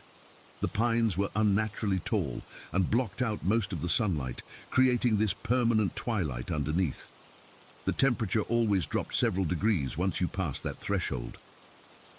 "Reckon we'll see any of those hooded cultists today?" I joked, trying to mask my unease. Sexton laughed nervously. Shut up, man. I was feeling particularly brave, or stupid that day. So as we entered the forest, I cupped my hands around my mouth and shouted, "Hey, forest weirdos, we're coming through!" Chris nearly lost control of the quad, laughing. "You're such an idiot," he said, but I could tell he appreciated the tension. Break. The ride through was uneventful, just the usual bumpy trail with pine needles crunching beneath the tires. We emerged on the other side and made our way to the quarry, where we spent hours swimming, jumping off rocks, and just being dumb teenagers. I remember feeling completely carefree, completely unaware of what was waiting for us on the return journey. It wasn't until the sun started to dip that Chris pointed out we should head back. None of us had mobile phones yet. This was before every kid had one, and our parents expected us home before dark. "You want to drive?" Chris asked me, dangling the keys. I jumped at the chance. I'd driven the quad a few times before, but usually just in Chris's paddock. Taking it through the forest would be a new challenge, and I was eager to prove myself. The sun was setting as we approached the forest again, casting long shadows across the entrance. I remember revving the engine a bit too enthusiastically, showing off, while Chris held onto my shoulders and Sexton resumed his precarious perch on the back. "Don't get us killed," Sexton warned, only half joking. The forest was significantly darker now, with just enough sunlight filtering through to see the path. I drove faster than I probably should have, enjoying the feeling of control as we bumped along the overgrown trail. We were about halfway through when disaster struck.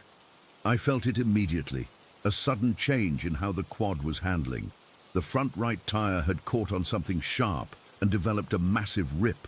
I managed to keep control, but we'd have to go much slower now. "Shit," Chris muttered, examining the damage. "Dad's gonna kill me." We decided to continue at a crawl. The sun was setting fast, and none of us wanted to be stuck in the forest after dark.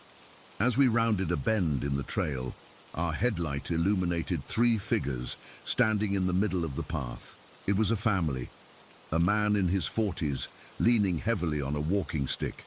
A woman about the same age looking stressed, and a young boy who couldn't have been more than 7 or 8. The man had a makeshift bandage around his ankle. "You boys live around here?" the woman asked, relief evident in her voice. Chris explained we were locals and asked what happened. The man had apparently twisted his ankle badly while hiking, and they'd gotten lost trying to find their way back to the car park on the far side of the forest. Chris, always the leader, immediately took charge. "I can take you to get help," he told the woman. "My mate can't drive the quad with the busted tire, but I know these trails like the back of my hand. We can walk to the edge of the forest, and you can drive back for your husband." I wasn't thrilled about being left behind, but it made sense. The man couldn't walk far, and someone needed to stay with him and his kid. Sexton volunteered to remain with me, which I appreciated. "We'll be back in an hour, tops," Chris assured us, before heading off with the woman. That's when things started to get weird. At first, Sexton and I just sat on fallen logs near the injured man and his son, making awkward small talk. The forest grew darker as the last of the sunlight disappeared, and I flicked on our portable lantern, creating a small bubble of light in the increasing darkness. About 30 minutes after Chris left, I heard it for the first time. A whisper, so faint I initially thought it was just the wind through the pine needles. But there was no wind that night. The air was completely still. I glanced at the man and his son, who were quietly talking about school or something ordinary. They didn't seem to notice anything. I looked at Sexton, who was fiddling with a stick, seemingly unaware. Then it came again, slightly louder. It sounded like someone whispering just beyond the reach of our lantern light. I couldn't make out words, just the unmistakable cadence of hushed speech. "Did you hear that?" I whispered to Sexton. He looked up, confused. "Hear what?" Before I could explain, it came again, a distinct whisper from the darkness to our right. This time Sexton froze, his eyes widened, and I knew he'd heard it too. "What is that?" he mouthed silently. The man and his son continued their conversation, completely oblivious. I strained my ears, trying to make sense of the whispers, but they weren't in any language I recognized. They reminded me of how people sound when speaking in tongues at those evangelical churches, rhythmic but nonsensical. The whispers grew more frequent over the next hour. What started as occasional, isolated sounds became a constant, subtle presence. They seemed to be coming from multiple directions now, from deep in the bushes to our left, from behind the trees to our right, even from somewhere above us. "Can you hear that?" I finally asked the man directly. He looked at me strangely. "Hear what, son?" His son shook his head too, looking confused, but Sexton was visibly shaking now. "It's all around us," he whispered, his voice cracking. The whispers were getting louder, more insistent. I still couldn't understand the words, but the tone had changed. What started as curious, almost playful whispers now sounded urgent, even angry, and they were definitely coming from multiple sources. Dozens, perhaps hundreds of invisible speakers surrounding us in the darkness. I checked my watch. Chris had been gone for over 2 hours now. What was taking so long? The man tried to reassure us, probably thinking we were just scared kids spooked by the dark forest. "Your friend will be back soon," he said calmly. "Nothing to worry about." But there was plenty to worry about. The whispers had become so loud that I couldn't understand how he couldn't hear them. They were coming from everywhere now, from high in the trees, from the bushes, from the ground itself. The voices overlapped, creating a discordant chorus that made my skin crawl. Sexton was in full panic mode, his breathing rapid and shallow. "We need to get out of here," he kept saying. "We need to leave right now." I was about to suggest we abandon the man and his son when our lantern flickered, just for a second, but enough to momentarily plunge us into darkness. In that split second, I swear the whispers formed words I could almost understand, something ancient and terrible. When the light stabilized, the man was looking at us with concern. "You boys all right? You look like you've seen a ghost." Another hour passed in this nightmarish state. The whispers continued, sometimes receding slightly, only to surge back louder than before. Sexton and I sat huddled together, too terrified to speak, while the man and his son remained bizarrely calm, completely deaf to the cacophony around us. Just when I thought I couldn't take it anymore, we heard the blessed sound of an engine approaching. Headlights cut through the darkness as a car slowly navigated the narrow forest path, followed by the familiar rumble of Chris on the quad. Relief flooded through me as Chris and the woman emerged from the vehicles. "Sorry it took so long," Chris explained. "We had to find someone with a trailer for the quad." As they helped the injured man to the car, Sexton grabbed my arm with a grip so tight it left bruises. "Look," he hissed, pointing into the darkness beyond our little circle of light. Standing at the edge of the shadows was a figure, tall, impossibly tall, and black as the night itself. It had the basic shape of a man, but was unnaturally thin and still. So still it might have been a tree, except I knew it wasn't. It was watching us. I couldn't see eyes, but I felt its gaze like a physical weight. The whispers reached a crescendo as we scrambled into the car, the sound now almost deafening to me and Sexton while everyone else remained oblivious. As we drove away, I looked back through the rear window and saw dozens of similar figures standing among the trees, their forms barely distinguishable from the darkness except for their unnatural stillness. The whispers finally faded as we left the forest behind. Neither Sexton nor I spoke about what we'd experienced during the ride home. Chris was too busy worrying about his damaged quad to notice our silence. That was 8 years ago. I've never gone back to that forest, and neither has Sexton.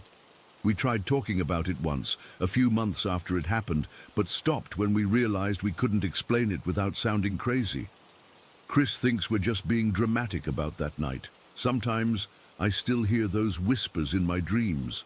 That same incomprehensible language that somehow still manages to convey malice. I wake up convinced there's something standing in the dark corner of my bedroom, watching me with unseen eyes. I still don't know what we encountered that night. I don't know why only Sexton and I could hear the whispers or what those tall black figures were. But I know it was real. And I know they're still there, waiting in the forest, whispering their ancient secrets to anyone foolish enough to listen. Story 19. I never believed in ghosts. Not really. I mean, sure, I'd watch those paranormal shows and get a little creeped out, but I always thought there was some logical explanation behind everything. That changed in 2021, and my life hasn't been the same since. I live, or lived, I guess, in Ravenwood. It's not on most maps, just a tiny dot surrounded by woods about 2 hours from anywhere worth mentioning. Everyone knows everyone here, which made what happened even harder to deal with because there was nowhere to hide. It started when my sister-in-law Diane collapsed in my living room. We were just having coffee, talking about nothing important. She was mid-sentence when she grabbed her chest and fell, 47 years old, no warning. The paramedic said it was an aneurysm, nothing anyone could have done. I was the only one there with her. I still remember how her eyes looked right before she went, like she saw something behind me that terrified her. The night after the funeral, I woke up at 3 in the morning to the sound of coffee cups clinking in my kitchen. I thought maybe my husband had gotten up, but he was sound asleep next to me. I lay there frozen, listening to something, moving around downstairs. The same shuffling footsteps Diane always had because of her bad hip. When I finally got the courage to check, the kitchen was empty, but the coffee cups were arranged differently than how I'd left them. I told myself I was just grieving, that my mind was playing tricks. But then things started happening that I couldn't explain away. The TV would turn on by itself, always to those home shopping channels Diane loved. My house keys would disappear from where I swore I'd left them, only to show up in the oddest places. Inside a cereal box once, the smell of her perfume would suddenly fill a room, then vanish. All this was happening while my life was falling apart. I lost my job at the local insurance office, couldn't focus, kept making mistakes with claims until they finally let me go. The bills piled up. My husband started staying late at work, then not coming home at all some nights. My doctor put me on anxiety medication, but it just made me feel foggy without stopping the panic attacks. My kids, I have 2 teenagers, started avoiding me. They'd whisper to each other when they thought I couldn't hear about how mom's losing it. Maybe I was, but I knew what I was experiencing was real. Then, last September of 2023, my niece Lily died in my guest bedroom. She was only 31, just 4 years younger than me. We grew up more like sisters than aunt and niece. She'd been staying with us because her apartment had flooded. The coroner said it was an undiagnosed heart condition. Found her in the morning when she didn't come down for breakfast. Her skin was already cold. After that, whatever had been haunting me went into overdrive. Doors would slam so hard the walls shook. I'd wake up with scratches on my arms. Once, all the framed photos in the hallway crashed to the floor at once. Glass everywhere, but only the ones with Diane or Lily in them. My husband finally left for good around Christmas, took the kids with him to his mother's, said he couldn't watch me destroy myself with this ghost obsession. I was alone in that house with whatever was tormenting me. Then this September, just last month, my best friend Tara died. My only real friend who'd stuck by me through everything. Car accident on the way to my house. She was bringing me groceries because I'd stopped leaving the house by then. The police said she swerved to avoid something in the road, but there were no skid marks, no evidence of any animal or obstacle. 3 people dead in 3 years, all connected to me. I'm not stupid, I could see the pattern. Whatever this thing was, it was isolating me, picking off the people I cared about one by one. I became convinced that something in my house was cursed. Maybe something Diane had touched that day, or an object Lily had brought with her. I started getting rid of things. First, just a few items that seemed to have the most activity around them. Diane's favorite mug, the guest bed Lily died in. But the phenomena only intensified, so I went nuclear. I packed 3 bags, just clothes, medications, and a few toys for when my kids visit. Everything else went to the dump or donation centers. Furniture, books, family heirlooms, everything. My neighbors thought I'd completely lost my mind as they watched me haul load after load out to the curb. For a few weeks after that, things were quiet. I was staying at my parents' place on the other side of town. I started sleeping through the night again. No strange noises, no unexplained cold spots, no feeling of being watched. I thought maybe I'd finally gotten rid of whatever object was causing it all. Then, about 2 weeks ago, I was driving around, something I do to clear my head, and found myself drawn to the old Ravenwood Park. It's been abandoned for decades, ever since a kid drowned in the pond there in the 80s. Local legend says the place is cursed. I'd never been there before, never had any interest, but suddenly I couldn't think about anything else. I didn't get out of my car.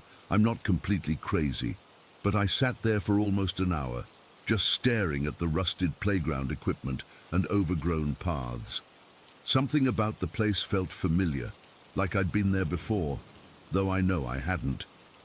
That night, it started again, worse than before.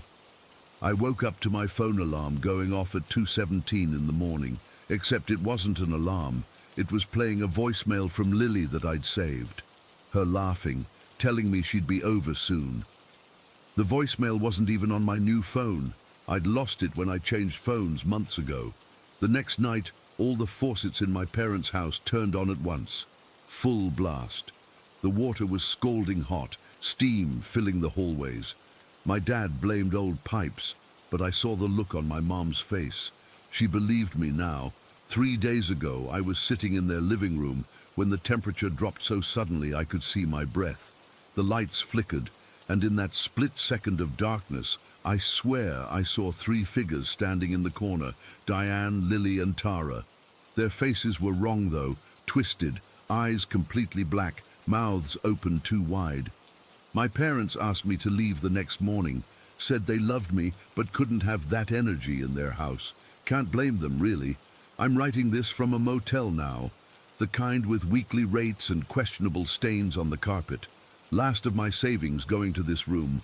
I brought nothing with me except the clothes on my back and my phone, left everything else behind, even the bags I'd packed when I emptied my house. It hasn't helped. Last night, I was woken up by something pressing down on my chest, so heavy I couldn't breathe. When I managed to turn on the light, the pressure disappeared, but the bedsheet had handprints pressed into it, small ones, like a child's. But there were dozens of them, all over the bed. The thing is, I've been into paranormal stuff for years. Read the books, watch the shows, listen to the podcasts. I know all the theories about how entities feed on fear, how they latch onto people, not places. I tried telling myself it was sleep paralysis, or grief-causing hallucinations, or the medication I was on. I've run through every rational explanation. But I know now that whatever this is, it's attached to me specifically.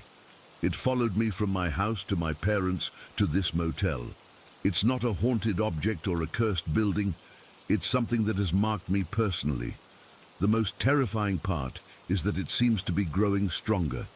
When it first started, it was just little things. Items moved, strange sounds.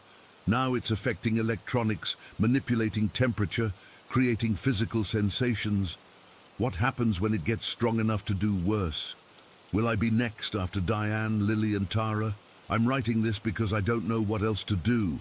I've tried cleansings, prayers, protective symbols. Nothing works. I've contacted paranormal investigators, but most think I'm just another crazy person.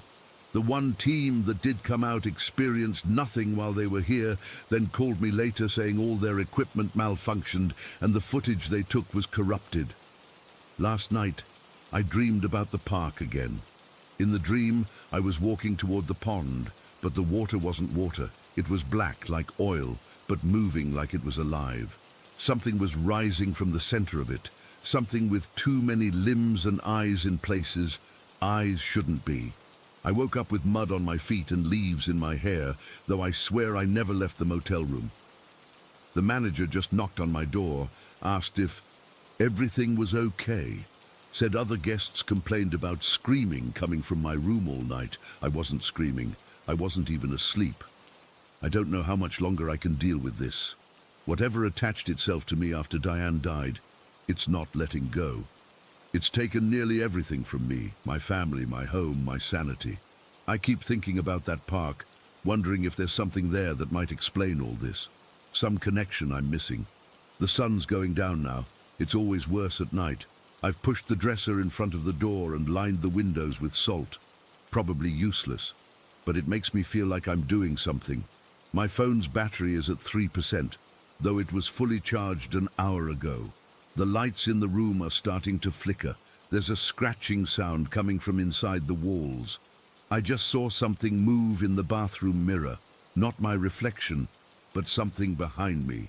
When I turned around, nothing was there. But when I looked back at the mirror for just a second, my face wasn't my face. Oh God, the dresser is moving away from the door on its own. The door is opening. I can't stop it. I can see story 20. I've never shared this with anyone outside my family, but I need to tell someone who won't think I'm crazy.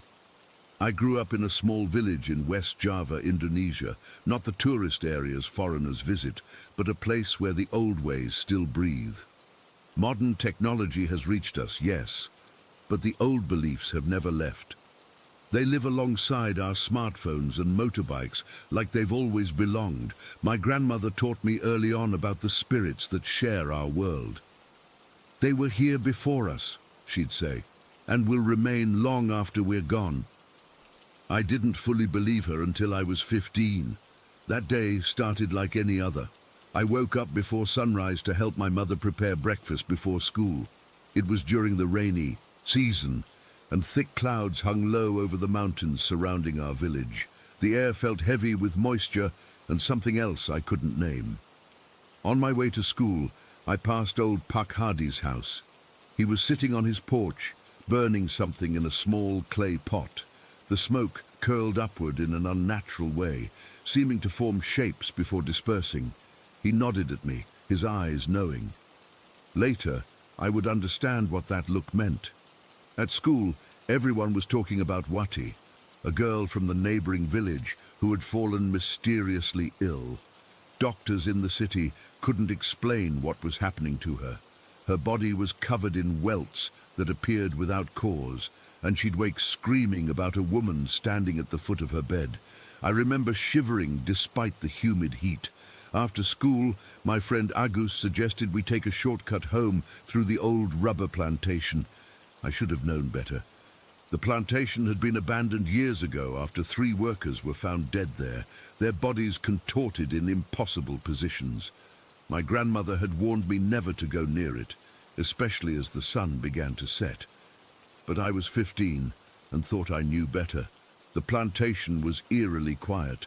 No birds, no insects, just the sound of our footsteps and breathing.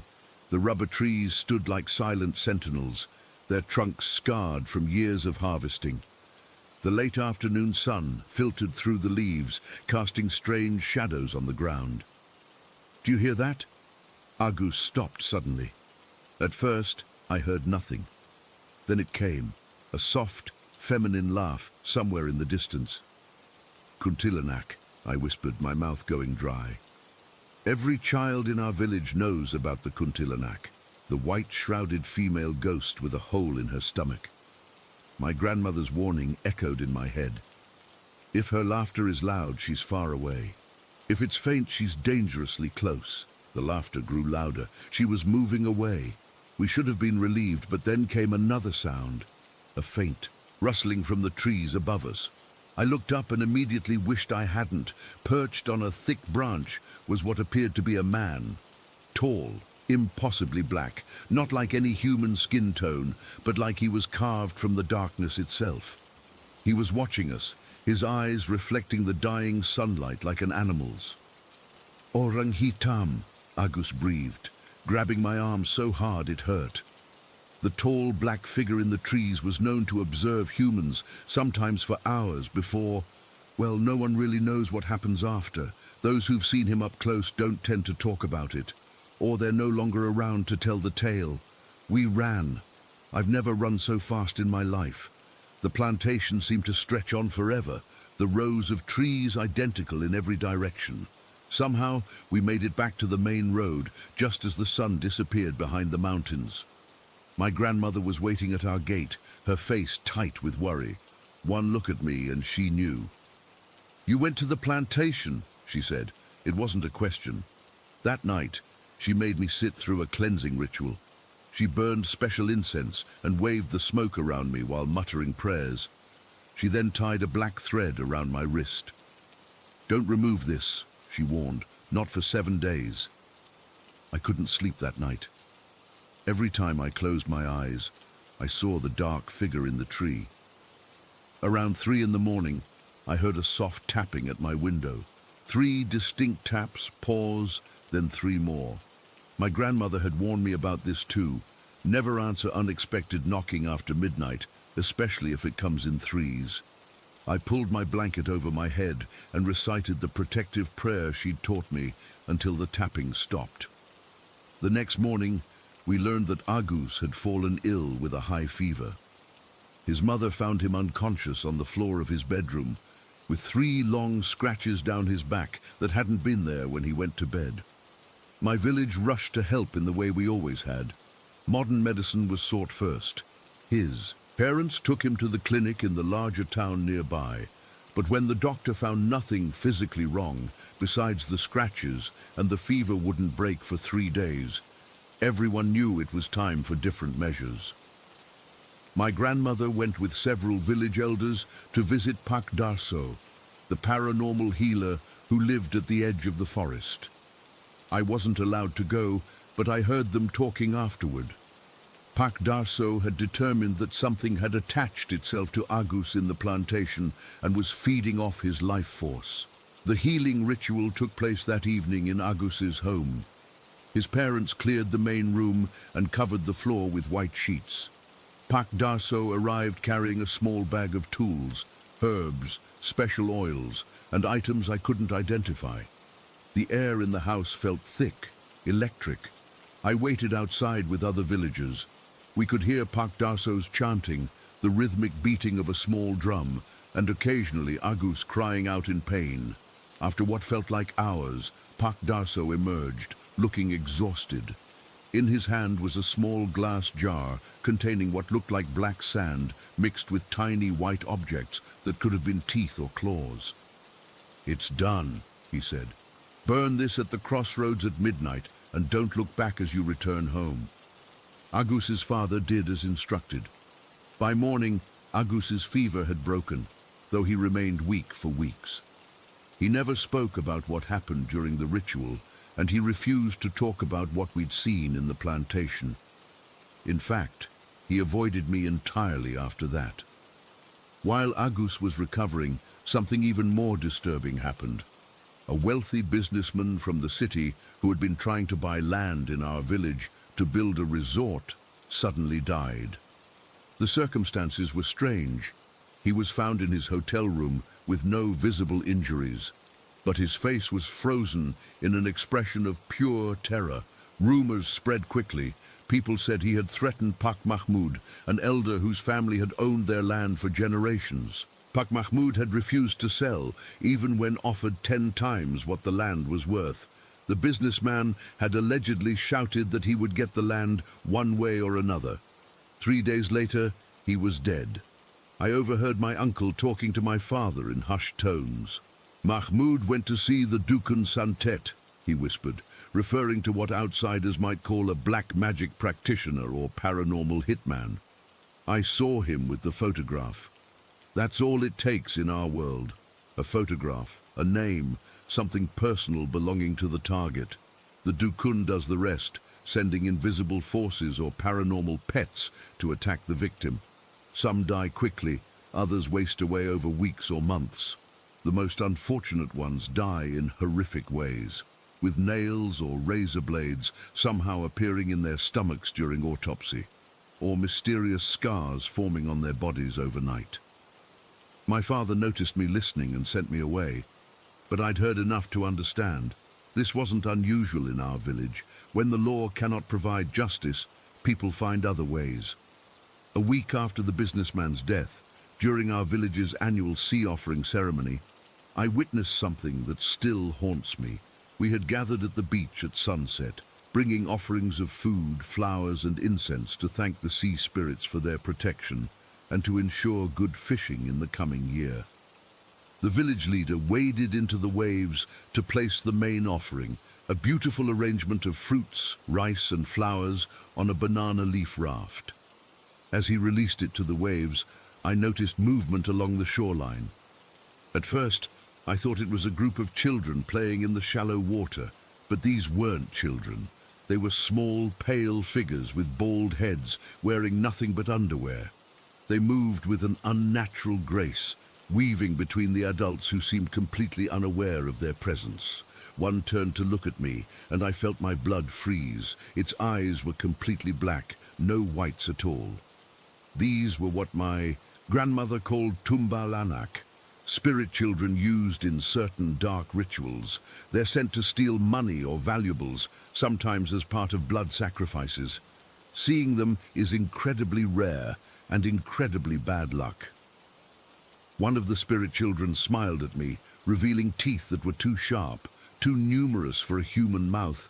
It held up a small pouch that was dripping with what looked like blood. Then, as if a wind had swept through, all of them vanished at once. That night, news came that the local bank had been robbed. Nothing was broken, no alarms triggered, but a significant amount of cash was missing from the vault. The security cameras had mysteriously failed for exactly 7 minutes, during which the money disappeared. Everyone in the village knew what had happened, but no one would speak of it openly. The police investigation found nothing, as expected. 3 days after the ceremony, I woke at exactly 3:15 in the morning with an overwhelming sense that someone was in my room. Opening my eyes, I saw a figure standing at the foot of my bed. A woman in white, her long black hair covering her face. Slowly, she raised her head, and I saw her hollow eyes and the gaping hole in her stomach. I couldn't move, couldn't scream. She leaned closer, her hair brushing against my feet. The smell was overwhelming, like rotting flowers and seawater. Then she whispered my name, her voice somehow both inside my head and in the room. "You've seen too much," she said. "Now they know you can see." She reached toward me with impossibly long fingers. Just before she touched me, my grandmother burst into the room, throwing something that looked like salt mixed with herbs. The figure shrieked and dissolved into the shadows. My grandmother grabbed my arm, pulling me from the bed. "We need to leave, now." We spent the rest of the night at the village temple, where my grandmother and the temple keeper performed a protection ritual. By dawn, I was wearing new protective amulets and had been given strict instructions about what to do if I saw the spirits again. "Your eyes have been opened," my grandmother explained. "Once they know you can see them, they will never stop watching you." It's been 15 years since that night. I left the village to study in Jakarta and now work in a modern office building with air conditioning and fluorescent lights. I have a smartphone and watch Netflix and do all the normal things people my age do. But I still wear the protective amulets my grandmother gave me. I still place offerings outside my apartment door on certain days. I still whisper the old prayers when I hear unexpected knocking or laughter at night. Because the spirits followed me here. They're everywhere, in the shadows of skyscrapers, in the corners of shopping malls, watching from the trees in city parks. Most people walk right past them, unseeing. But I see them. and they see me. Last week, I noticed a photograph missing from my desk, one showing me and my colleagues at a company event. That night, one of those colleagues was hospitalized with an unexplainable illness. The doctors are baffled by the small metallic objects they found in his bloodstream. I know what's happening. Someone from my village is here in the city, someone who remembers that I can see, someone who knows I might tell. I don't know what to do. The modern world has no defenses against what's coming.